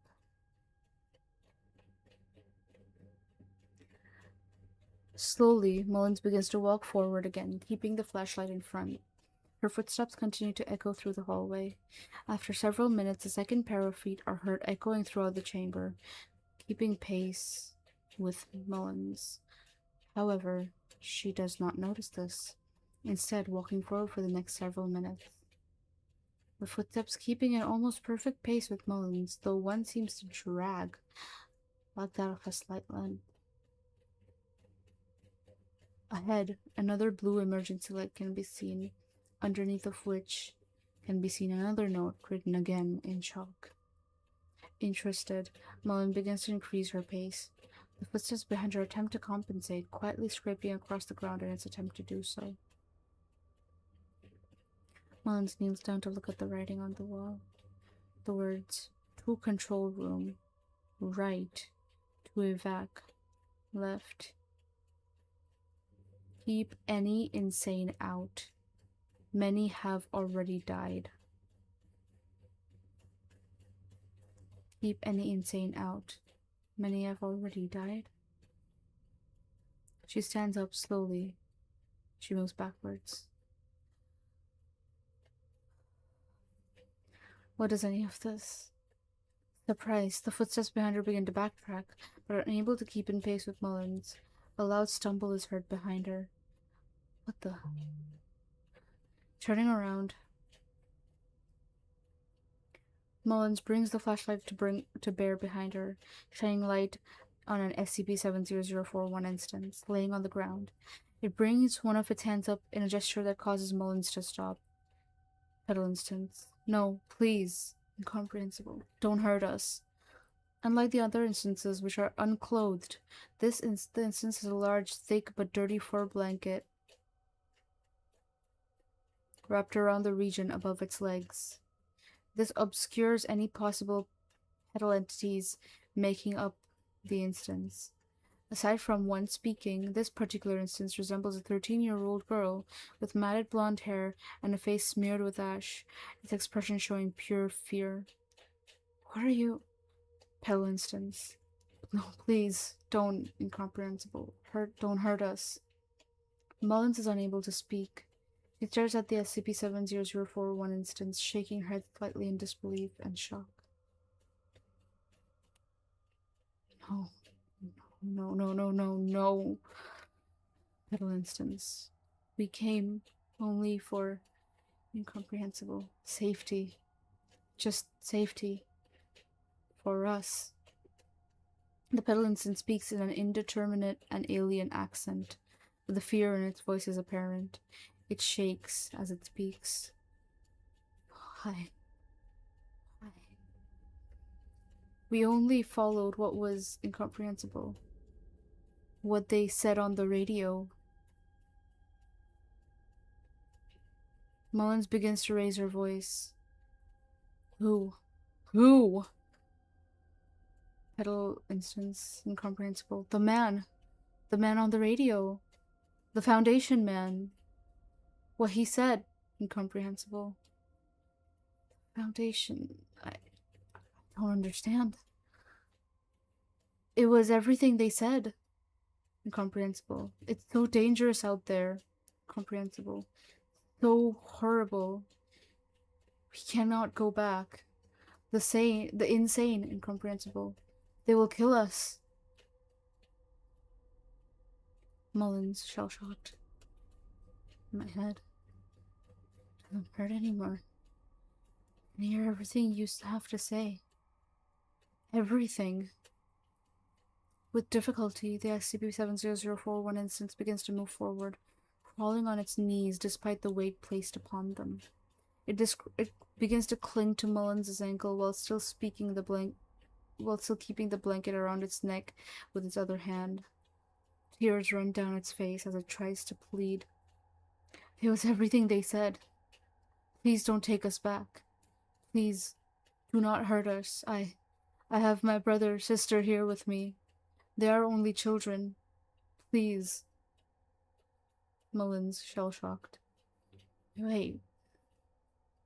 Children? Without stopping to think, Mullins throws the blanket off the SCP-70041 instance, exposing two more petal instances, each clinging desperately to the first petal instance. Both resemble children less than 6 years of age, and are shivering as they look up at Mullins. Among the three instances, they all share the same blonde hair and dark eyes. No! Immediately, the first petal instance scrambles to take the blanket, moving forward on bloodied knees as it attempts to wrap the blanket around itself. As it does so, it stands up, the fear in its eyes becoming even stronger as it looks at Mullins. Do not hurt them. They are just my... We are just... people. You are just people. People made into this. Filled with a newfound understanding, the petal instance nods eagerly. Yes, yes. We are just... Get the fuck away from her. Wait, no. In response to Navarro, the SCP-70041 instance begins to turn to address the sound. Mullins reaches out her hand. Wait, no! Suddenly, several silenced shotguns are heard, each ripping through the SCP-70041 instance instantly. Blood splatters on Mullins, and as the petal instance looks down at her with new rushing fear, it collapses to the ground. Oh God. Cass. Immediately, Navarra can be seen rushing out of the darkness, holding her assault rifles in one hand. Blood covers much of her clothes, and as she comes into view of the blue light, her face is covered in blood as well. As she gets in front of Mullins, she kneels, embracing her. God, I almost thought I lost you. I almost did. Mullins quietly. You. Navarra separates from Mullins, placing both of her bloody hands on Mullins' cheeks. Did it hurt you? Are you hurt? Navarra's eyes shift from side to side of Mullins' face before looking at the other one. Fuck, you lost your earplugs. You know we can't twist anymore. We have nothing but... Stop. Navarra's eyes widen, a hurt expression coming on her face. What? Stop. Navarra removes her hands from Mullins' cheeks, but still keeps her eyes on her. I'm sorry. Sorry? Mullins begins to pant heavily. Her voice begins to be filled with emotion. I believed you. You told me they were skips, that they weren't people, that they didn't matter. Navarra cocks her head to the side, then shakes it. No, stop. You can't think about this Why not? Navarra stares at Mullins, her eyes wide. That man and his daughter, the person that tried to get in front of my car, all the ones back in Watson Lake, they were people. The man was using the radio to get here. The person that got in front of my car tried to stop me. And I killed them all. All those people in the mountains. The ones building the towers in Calgary. They were waving their arms. They were trying to touch the car, get our attention, ask for help. And we ran them over. Mullins raises her hand, pointing a quaking finger at the corpse in front of her. That girl. She was trying to escape. With her family, her siblings, she finally got here, and Mullins, shaking with anger, moves in close to Navarro's face. And you shot them dead. Over the course of the next few seconds, as Mullins speaks, Navarro's expression turns from puzzlement to horror. She shakes her head. No, no, no, no, no, no, no, no. She places both her hands on Mullins' shoulders, looking into her eyes. You cannot be falling for this. You can be. Not now. Not now. A tear runs down Navarro's cheek. Her upper lip quivers. I went through hell and high water to get us here. I dragged you out of that wreck in the mountains when you couldn't stop screaming from the pain. I nursed you back to health. I fought tooth and nail to keep you alive for 1,000 fucking miles.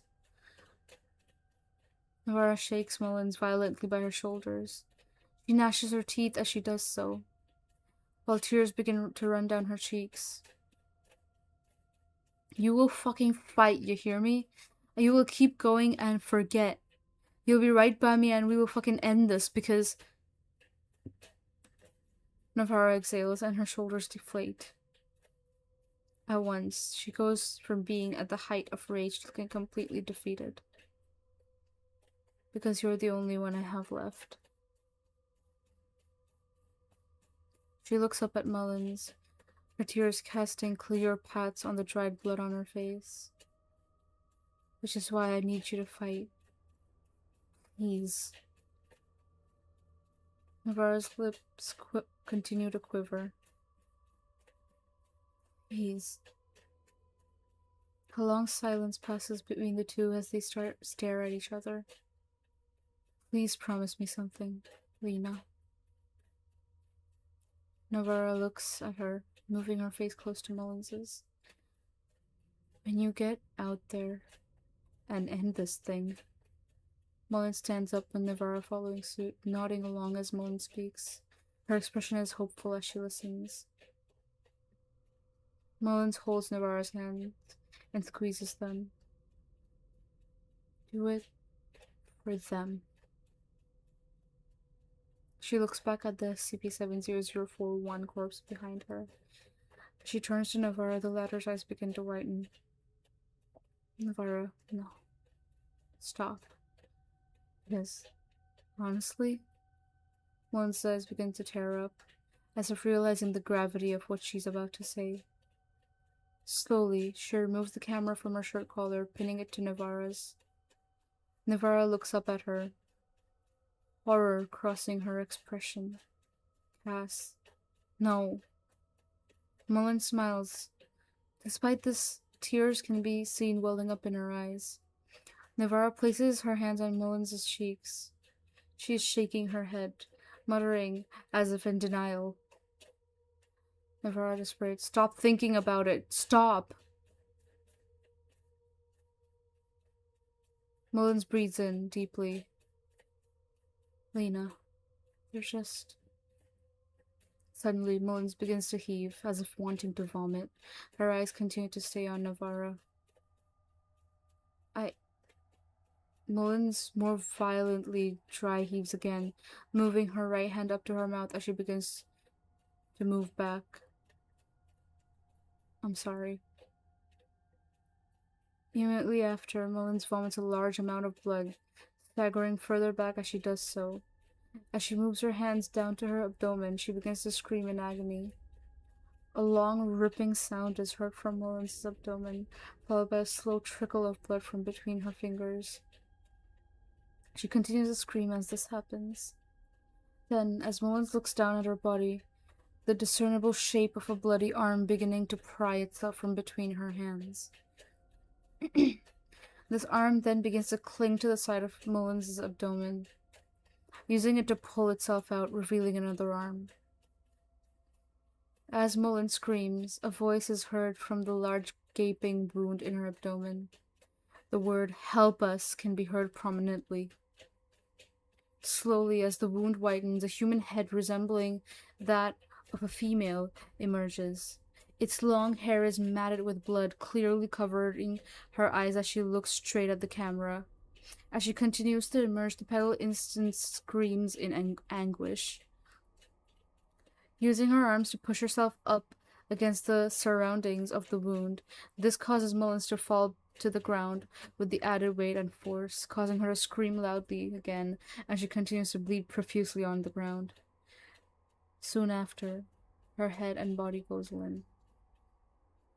By this point, the newly emerged petal instance's waist can already be seen emerging from the wound. As it screams once again, it gives one last push against Mullins's body, stopping once the top of its hips can be seen. As blood continues to drip down its face and hair onto the floor, it begins to speak. Oh. Comprehensible. Happened. In horror. The petal brings its hands close to its face, trembling with horror as it looks at them. A strangled whimper is heard from it. Navarra, horrified. What are you? Then slowly, the petal instance turns from its hands to look at Navarra and the camera. Its bloodshot eyes can be seen in detail as it widens in shock.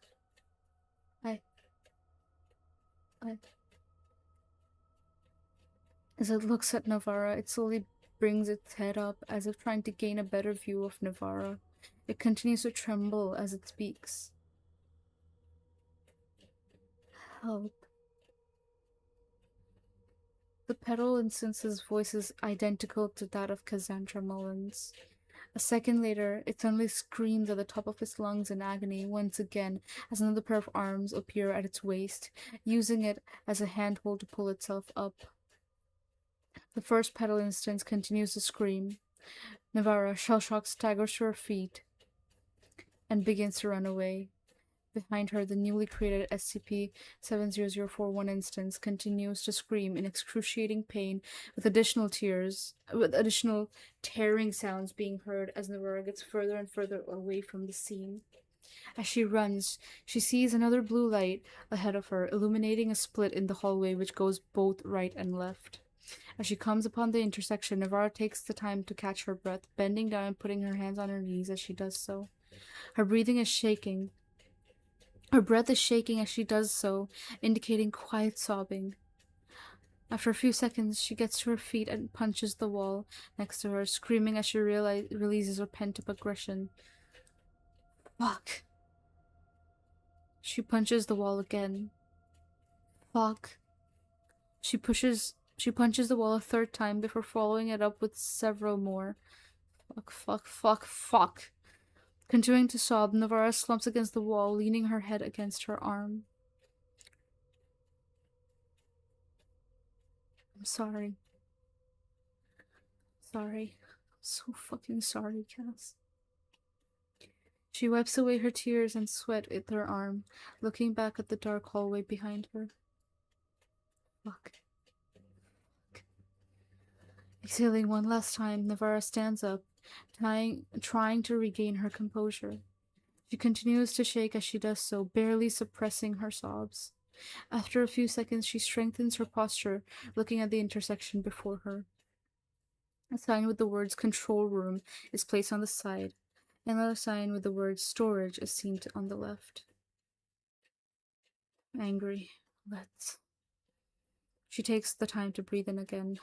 Let's fucking finish this. Balling her fists, Navarra walks forward with composure, immediately turning right. As she does, a light emanating from an unseen source can be found in front of her. As she gets closer, it becomes clearer that the hallway terminates into a large metal door which seems to have been removed from its hinges and placed again within the doorway.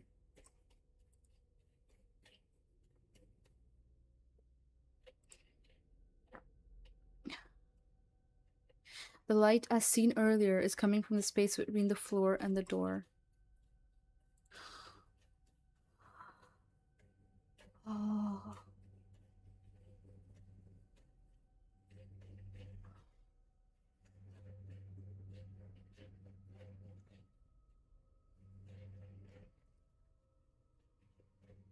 Okay.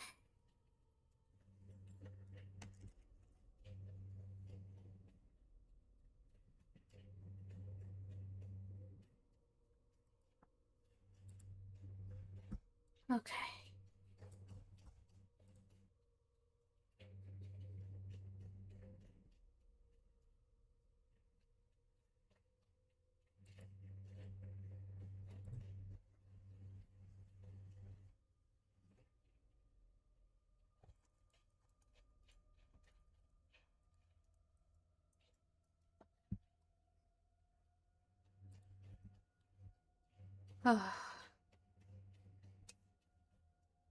Monster time.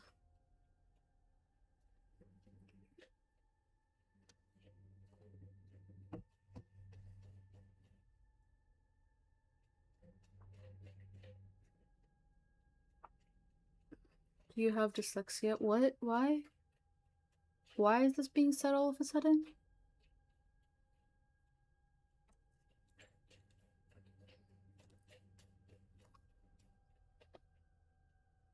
Oh fuck, I have to make the fucking tweet from yesterday's stream. Fuck. I'll make both of them at the same time, it's okay. Owie.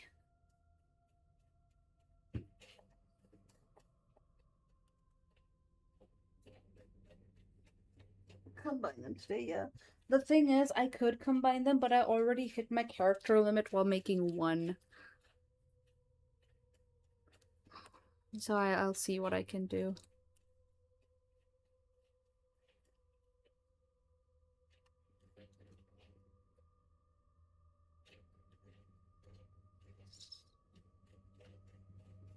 Are uniquely pronounced. I just don't know how to pronounce the name of the place in abdomen. Abdomen. Different people pronounce it differently, okay? Leave me alone. Same amount of work, basically, yeah. Hi, Bambi, welcome. Hi. Is Faith done streaming?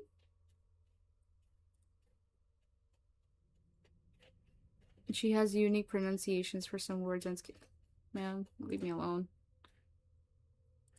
I'm not dyslexic, at least not as far as I know. Even if I am, I'm not diagnosed. So, not diagnosed. I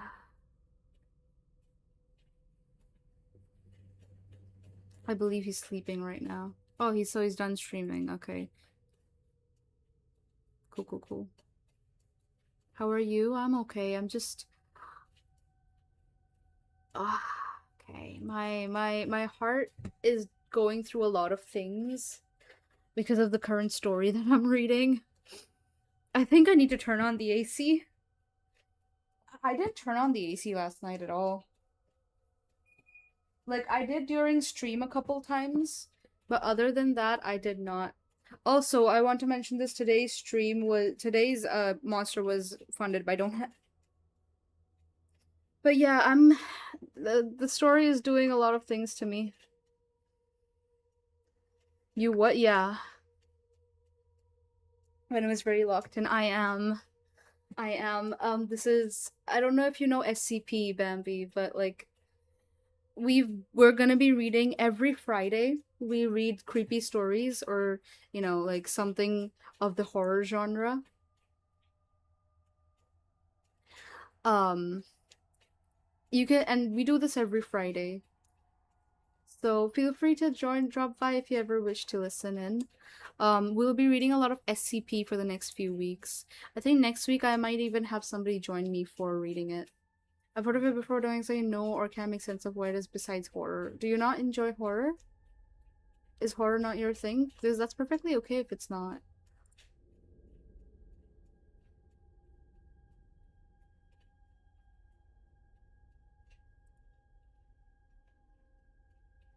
But yeah, we've been reading this for 3.5 hours now, and wow, horror. I just okay. Your yaoi boysling. We'll be reading.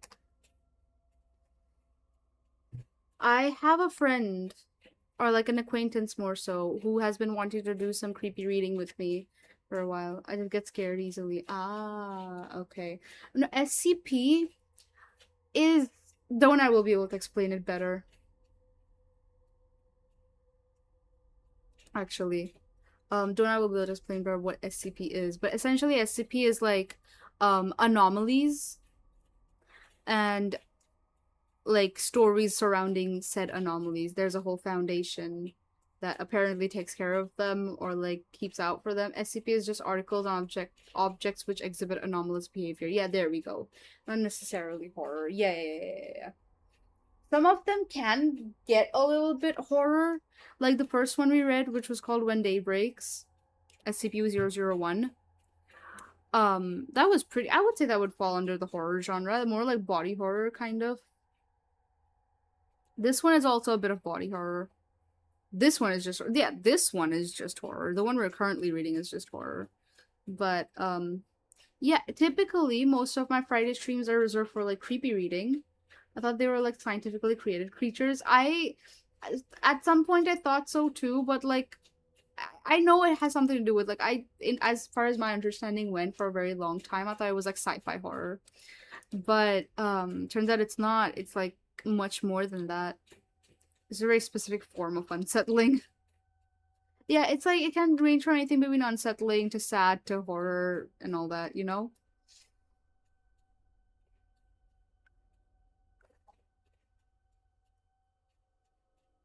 What is Isaac's fucking... Why is Isaac's, like, notification this? Eyes and irises, click this if you're down to get freaky! Dude, what the fuck? I look up and that's just what I see. I'm like, huh?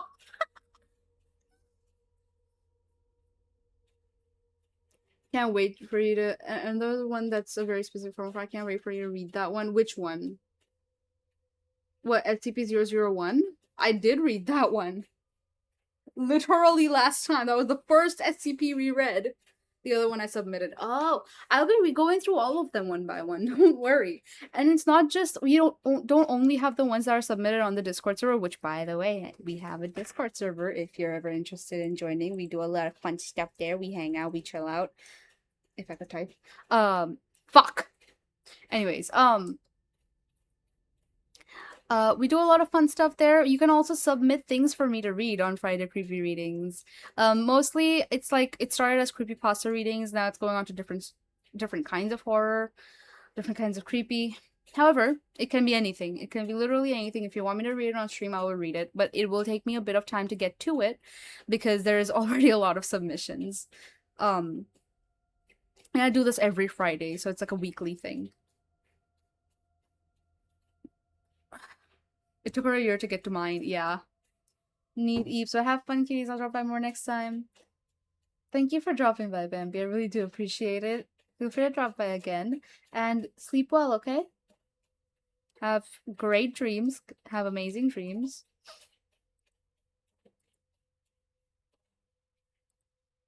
Why am I being pinged? Oh my fucking god.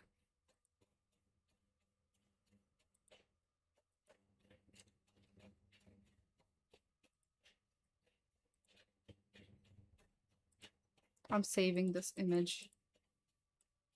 That's gonna be my profile picture somewhere. Why is bro just looking at Discord? Dude, I opened Discord, I saw one message there. Sometimes people message me for things. So I open Discord and I see a ping on the server. I was like, who the fuck is pinging me? And I see that fucking image. The fuck? Anyways. Oh, fuck you.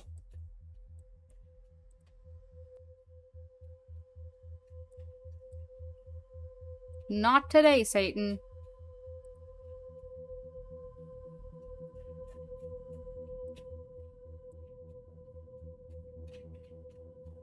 Anyways.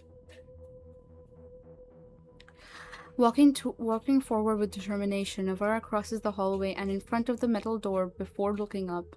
The words "control room" are seen on a sign above the door. The muffled sound of several voices are heard beyond the door. The words "open, open, open, goddammit" are clearly heard from within the room. Navarra readies her assault rifle in both hands. Navarra quietly. Last stop. Then, with a scream of effort, she kicks the door in, bringing her rifle to bear in front of her. As she moves inside the room, she does. As she moves inside the room, as she does, she freezes as she sees something in front of her. In front of Navarra is a large entity composed of dozens of seemingly dead corpses and assorted limbs and heads, all centered on a hunched figure standing still in the middle of the room. Upon closer inspection, the figure, which resembles an old man, merges with all the other body parts and corpses around him, with its left arm and the entire back of its head being one with the surrounding mass. While the right arm rests beside a large lever protected by glass, it seems to only be standing through the effort of the arms and legs on the bottom of the mass, with the legs of the front of the figure itself seeming to hover a few centimeters from the ground. Great deals of light seeps in from the surrounding windows, which encompass the entire circumference of the room, offering a look into the floor below. The figure watches Navarro with a surprised look as she enters. Soon after, the entire mass begins to speak. A native. What are you? Each of the heads that make up the entity continue to speak as the central figure does, though with an increasing but slight delay for the heads that are distributed further from the figure. They all speak with the same dead emotion. If I could fucking use this shit. Thank you so much for the raid, Bo. Welcome, welcome. Hello, everyone. I'm Venom Cat. I'm your Yandere Vampire Cat Girl. Thank you so much for the raid. How was stream? We have come for your... Oh. Welcome, Izuku. Thank you for the raid. How was stream? What were you guys up to? And if you need to raid and run, please do. Please take care of yourself. Get water, get rest, get food. And thank you for trusting your community with me. They will be safe, I promise. How are you? How was stream? What were you guys up to? What were you doing? I hope stream went well. I was playing Portal for the first time. Beat the first, made progress with the second. Let's go! Let's go! Nice, nice. Well, thank you for the raid again. Thank you for trusting me with your community. I promise I will try my best to entertain you.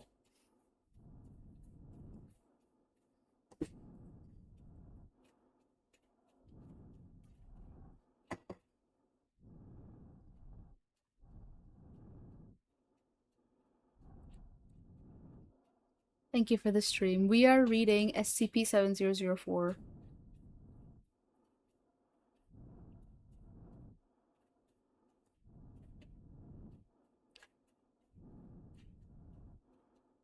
They all speak with the same dead emotion and careful enunciation so far, only the central figure seems to be able to make non-verbal gestures with its hand. Its eyebrows are knotted together in anger as it speaks. Its voice is the same as the voice on the radio at Watson Lake. What are you doing here?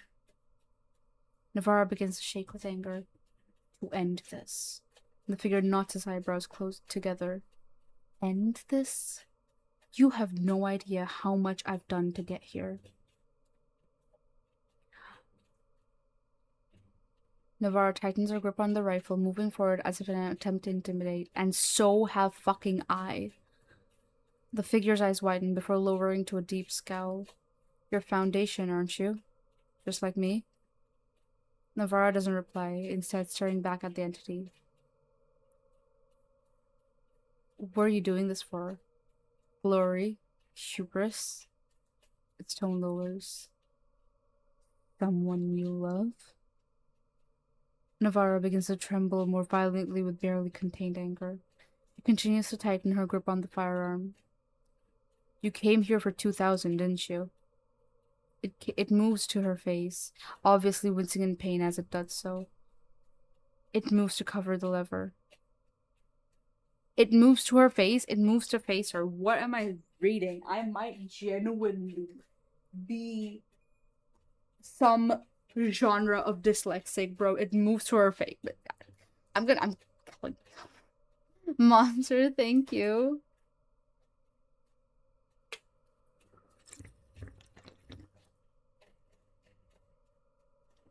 attention from me.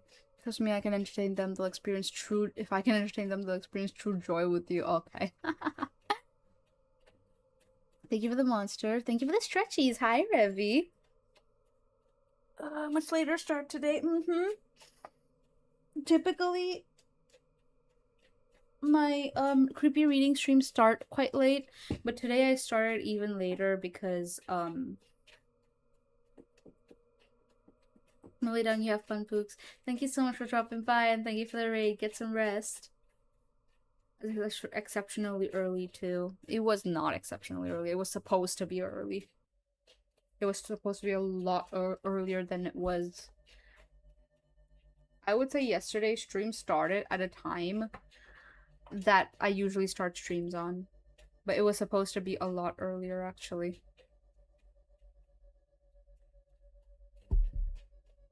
Wee woo, hi Shriek! I'd be scared if you started that on time. What, the yesterday stream? Oh no, I forgot you were late. I was so late because I was like passed the fuck out. It made me very sad. 17-hour stream. It was not 17, it was like 14 and a half.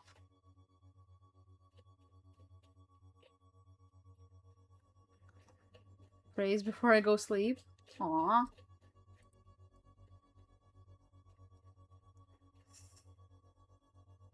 Ooh. Hold on, let me drink water first.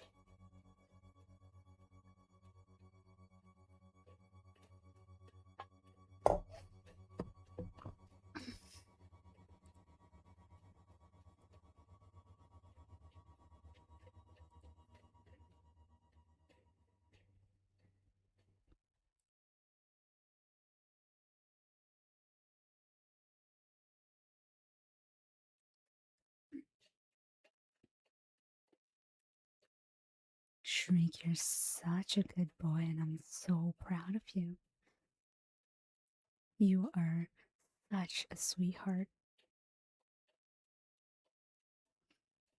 I hope you know that you are a delight to talk to.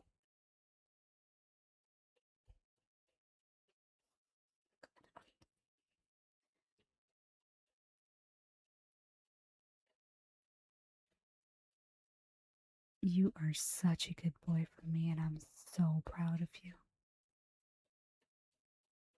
Keep being a good boy, okay?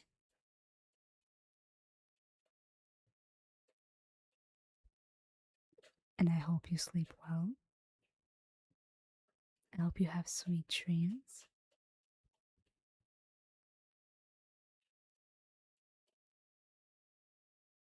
I hope you have all the happy dreams that you deserve. Okay? Now go be good for me and get some good sleep, okay? And be sure to get some water too. Understood?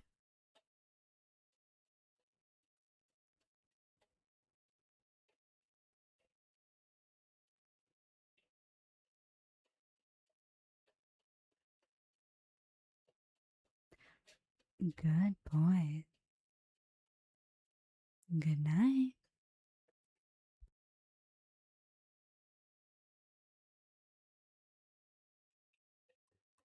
Keep well.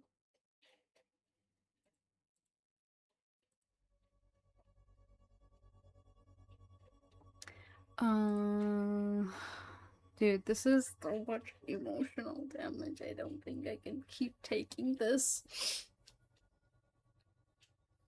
You came here for 2000, didn't you? It moves to face her, obviously wincing in pain as it does so. It moves to cover the lever. To wipe us out? To make it so we never lived in the first place? Also, yes, Donut, I did see the comment about you needing help with OBS. Feel free to tell me about it later. The figure attempts to shake his head, but cries out in pain as it does so. It continues to stare down Navarra. We came here to flee. We came here for another second chance.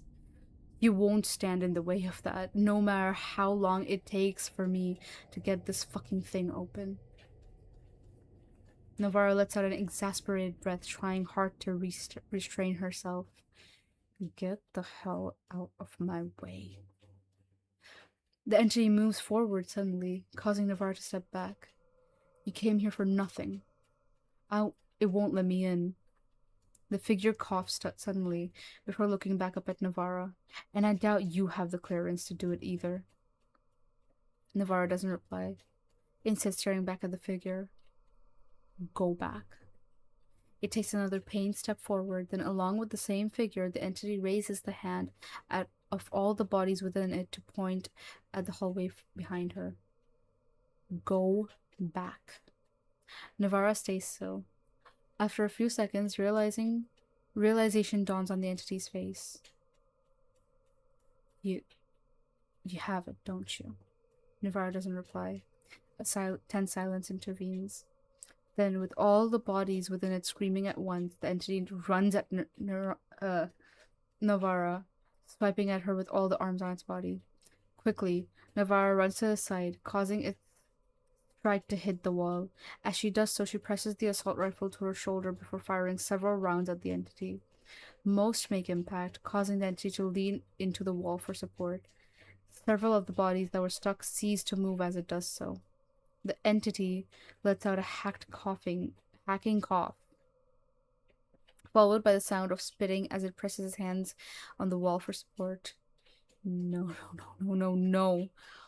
Slower than earlier, it turns to Navarra, looking at her with menace and desperation.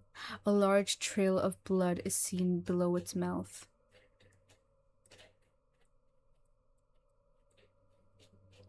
So many depend on me. So many. It lumbers forward again, taking one step as it continues to glare at Navarra. Its breathing is labored. I won't let you. With another loud scream, the entity moves to take a swipe at Navarra, but not before she fires again, creating multiple wounds on the figure's chest and on the bodies close to it. It takes a step back. The figure coughs again. Oh. It looks down upon itself. Blood is continuously trickling from its wounds. Oh God. Then, slowly, it falls to the ground, leaning against the wall. The figure coughs again. Navarra lowers her assault rifle before moving to face the entity. The figure looks up at her. Its eyes are wide. Please don't do this. Fuck off!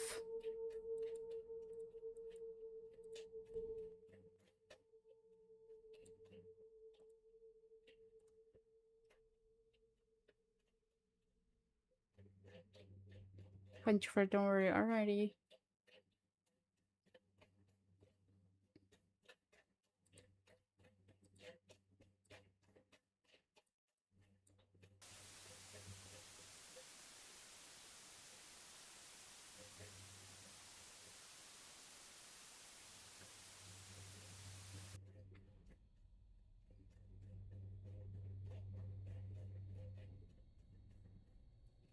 Please don't do this. Don't wipe us out. It coughs once more, hacking up blood. We deserve a second chance. Navarra stares down at it. You killed billions. Destroyed the world. They deserve a second chance. The figure desperately shakes his head. No, you don't understand. You don't understand. I believe I do. She turns around and moves to a large control panel on the other side of the room, which houses a large lever at the center that is surrounded by a protective glass covering. Beside it is a fingerprint scanner and a keypad, upon which the numbers 915 1066 have been inputted.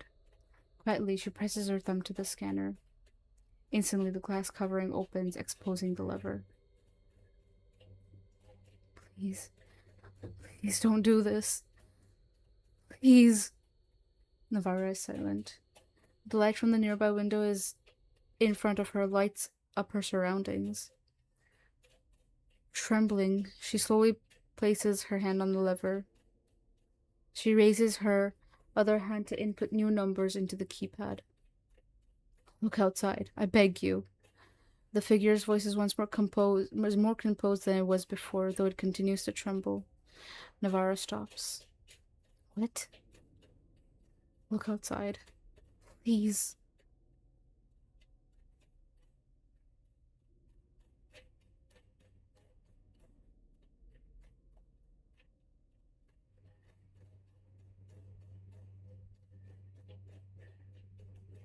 Navarro turns to face it. The figure looks back at her with desperation on its face. You'll understand. Navarro looks at it wordlessly. You've won. Just please do me this one last thing. Navarro stares back at it, and then she quietly moves away from the lever to look outside. As she does, she sees a large scene below. Within hundreds of storage units on the floor before her, many have been repurposed into living spaces for at least 200 SCP-70041 instances. Unlike before, these instances behave with a much more human countenance, speaking to each other and attempting to walk with the support of both their arms and single pairs of legs. Blankets are seen on many of the instances, with even more being handed out freely by several instances wearing blue Foundation guard attire. All of them are watching the control room from below. Some of the juvenile petal instances are seen crying, with older petal instances attempting to comfort them. Other petal instances are seen murmuring among themselves as they continue to look up at the control room. They're the sane ones. The only sane ones out of the billions who came here. The rest are the ones you've seen. Insane, wailing, feral. It coughs again, spitting up more blood. Its voice gets weaker. I'm the one at fault. I'm the one who gambled to get us here. Kill me. Finish me off. It points in the direction of the outside. But please. He's not them. Give them a second chance.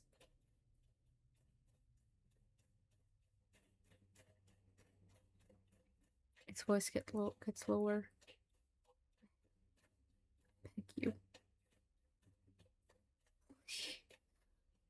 Help. Unknown. Both Navarro and the figure turn their heads to the voice. It is heard as an echo into the room, denoting the source of the voice as far away. It is identical to the voice of Cassandra Mullins. Soon after, it is followed by several more screams which come from different voices. A quiet choke is heard from Navarro as she hears the voice. Mullins, incomprehensible. Need help. Incomprehensible. There anyone? Anyone here? The figure watches Navarro. Pity is seen on its face. You know her? Lost her? It coughs. Yes. Navarro's voice is quiet as she speaks. Then you understand. Quietly, Navarro chuckles. It is mixed with suppressed sobbing. Seconds pass. The voices are heard getting further and further away before becoming too far to hear. Navarro is heard quietly sniffling. She's trembling. I remember the time when Cass and I were driving here. She just fucked up, almost got us killed, drove for 10 hours just to make it up to me. Navarro looks at the entity, meeting the figure's eyes. When I woke up, I told her, you were unlucky. You fucked up. And that was it. You don't need to atone. Her voice shakes. You just gotta make the best of what you got. She looks down, tears falling from her eyes as she does. I know what she meant now. Doing it for them. You. I started on this journey wanting to reset the world, make it what it was, to make it so you never came here in the first place. She shakes her head. What? What was the date you put in the keypad? The figure's voice is almost non-existent as it speaks. The time our universe is split in two. When our histories changed. I wanted to do it for a new beginning. So that my world can continue. Even if our history wasn't yours.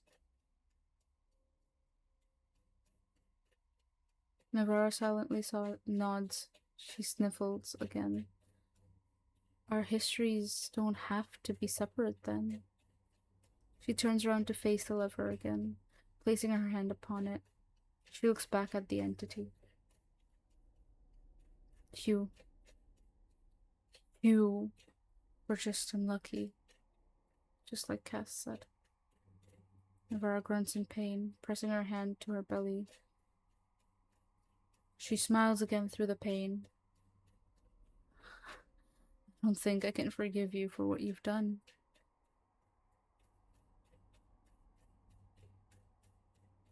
Navarra coughs, blood spurting from her mouth. She looks back at the figure. But if we can have a new beginning, then let's do it together.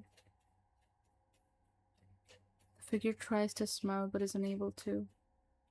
A single tear runs down its cheek.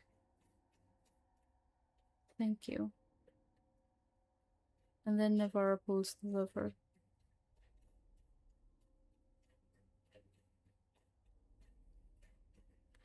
This document was last accessed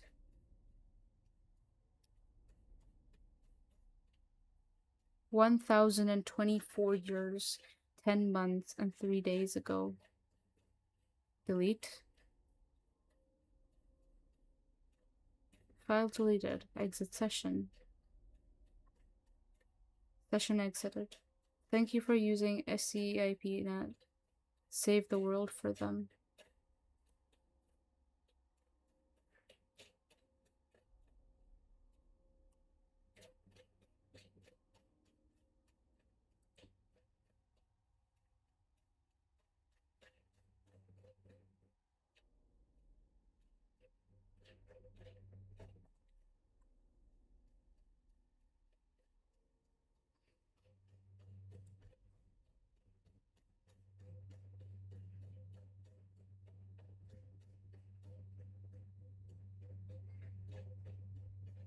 Why would you do this to me?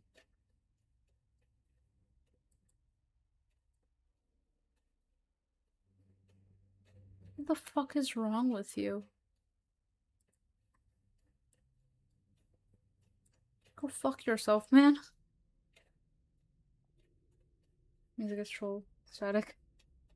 And pick a number from 1 to 100. That's one.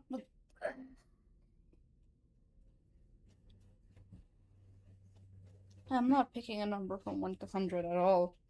43.64. Monster left? Yes, we still got monster. Thank you for the stretch. Oh, thank you for the pets. Thank you for the monster. What the fuck? Thank you for the 43 bits. Thank you for the 43. Yeah, that's bits. That's bits, right? That's bits. Thank you. Thank you, Dark. Hello, Dark. Welcome. Hold on, you've gotta redeem for yourself.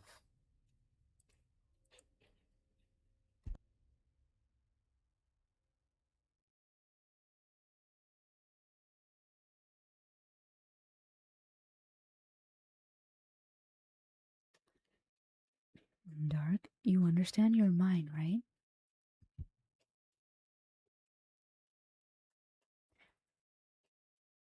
I'm the only vampire cat you're allowed to watch because you're not allowed to watch anybody else. Because from the moment you stepped into this stream, into my server, anywhere relating to me, I own you now. Okay?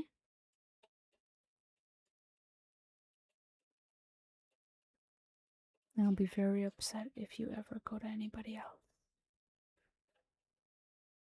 You don't want to make me upset. I know you don't. Do you?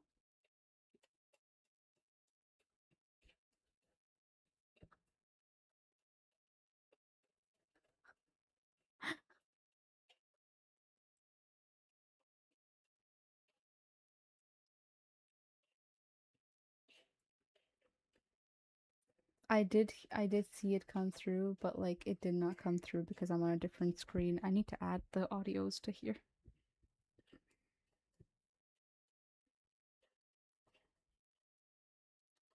And thank you for the pets.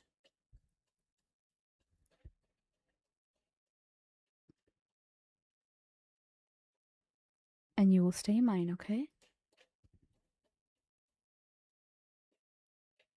You don't want to know what happens to you if I find you anywhere else.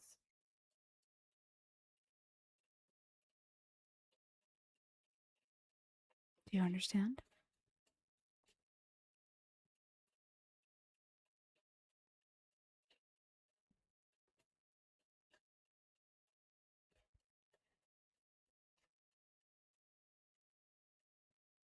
Just keep being my supporter and only mine.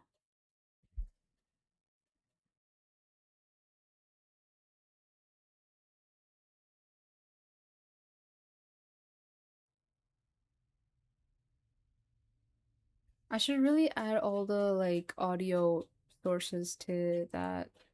Let me do that actually. Copy this. Paste it here. There we go.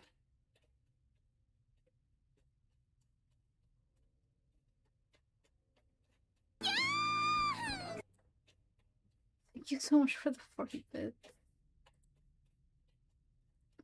Thank you, thank you.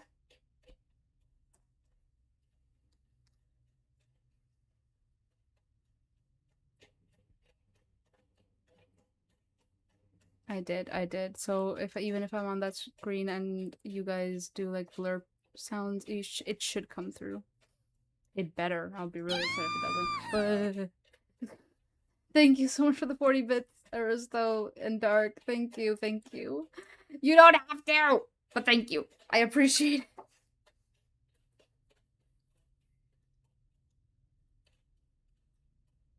And only, what is this notification sound? It's screaming. Honestly, redeem that because wonder what it did, and I'm happy I did. I like soundboards. We need to make more soundboards on the server. We don't have enough soundboards on the server.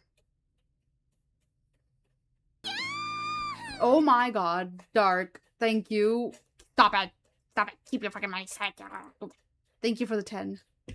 Thank you. I really appreciate it. Thank you, thank you, thank you. What the fuck?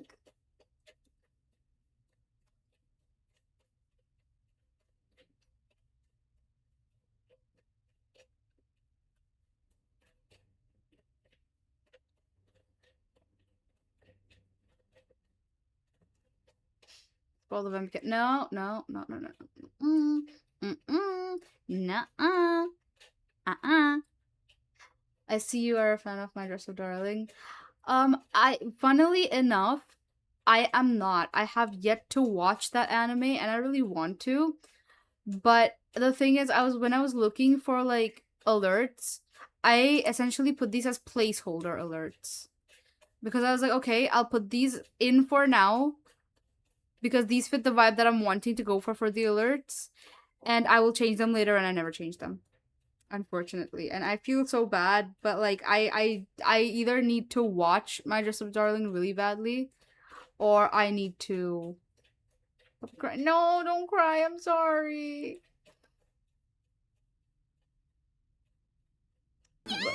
No! No! No, stop! Stop! Stop! Stop! Stop! Stop! Thank you for the 100. Stop it! Thank you. Thank you. Thank you. Thank you. What the fuck?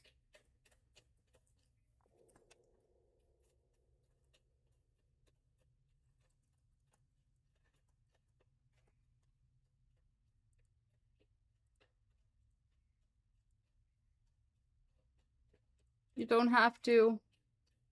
But thank you. I really appreciate that you did anyways.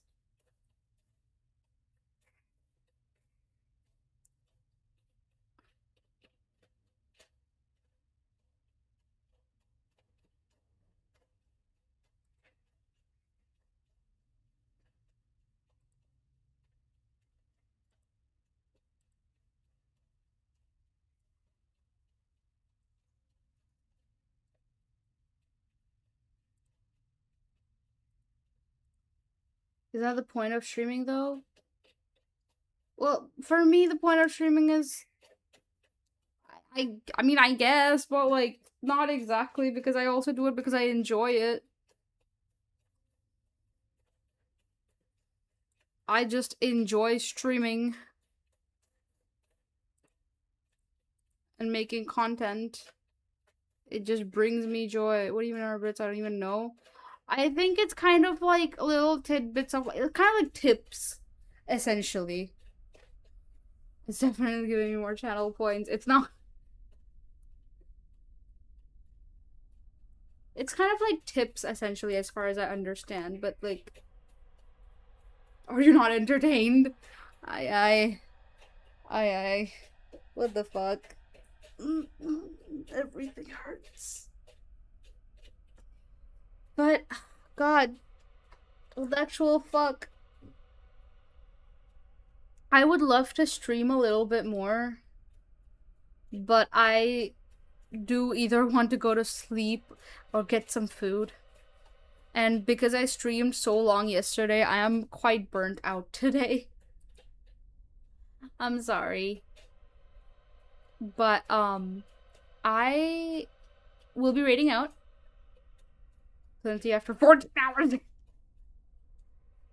I have 14 and a half. Bro, go sleep. I will. Yeah, I streamed for 14 and a half hours yesterday. And I know exactly who to raid.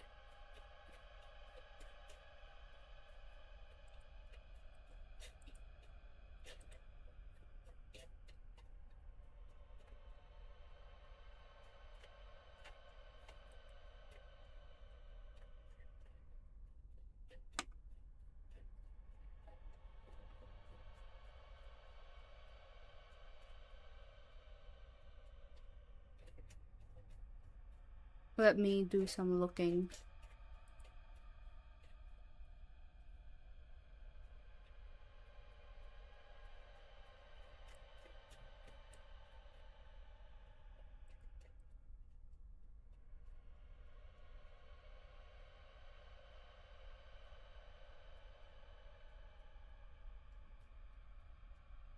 Okay, I know who to raid.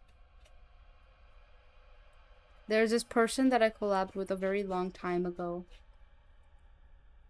And I think I want to raid them. You schedule whack. I know. With stream. Thank you. I'm glad. Forehead get thank you. Thank you for the pets. Get your nouns, get your sleeps. I will. You don't sleep at all. Okay, I'm going. Please, I'm going.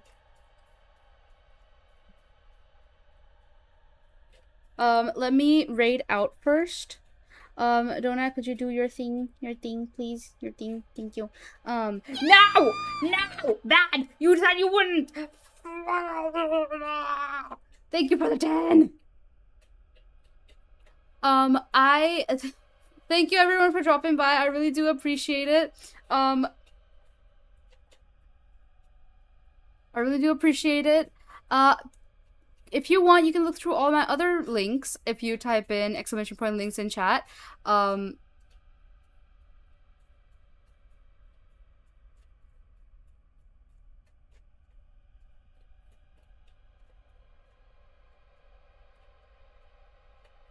if you brain, if you type exclamation point links in chat, you should get all my links, which is you should get my card, and if you click on that, you'll get all my links if you happen to be into my voice for whatever reason. Fucking weirdo. I have a YouTube with girlfriend dance tomorrow on it, so if you happen to be interested in that sort of content, feel free to click on that, check that out. I've also got a Patreon with exclusive content on it. I have got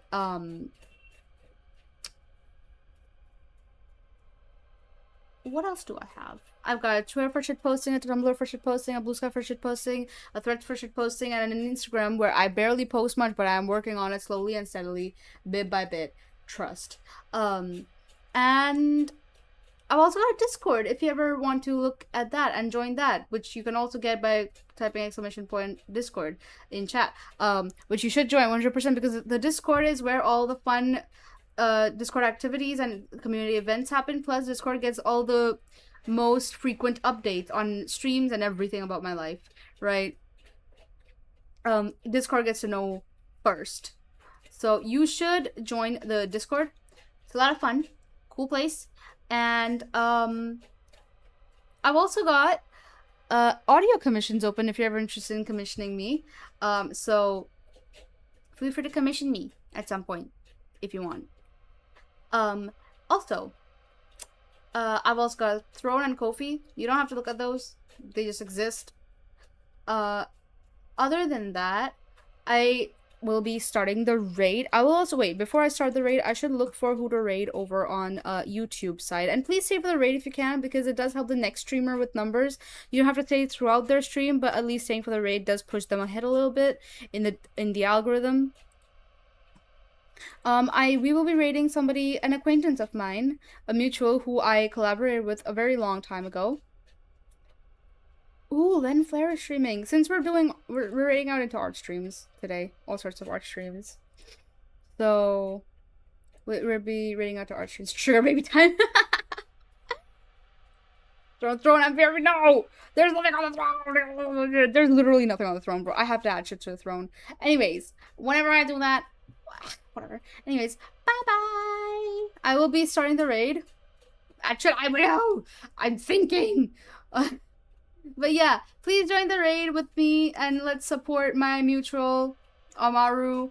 She is adorable, and she's very sweet. She's always been very nice to me. She's a mutual of mine.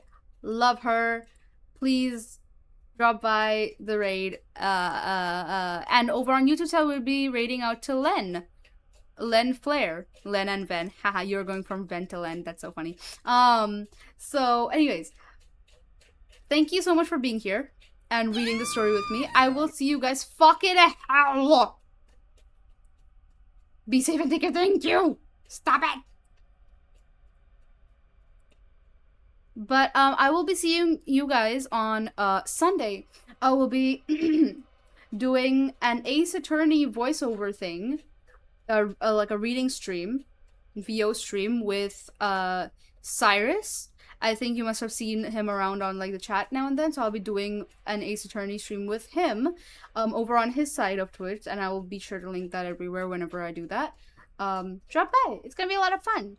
Anyways. Until then, take care, eat well, sleep well, and all that. Join, look at everything I have, please. Sometimes I'm cool. Anyways, bye-bye.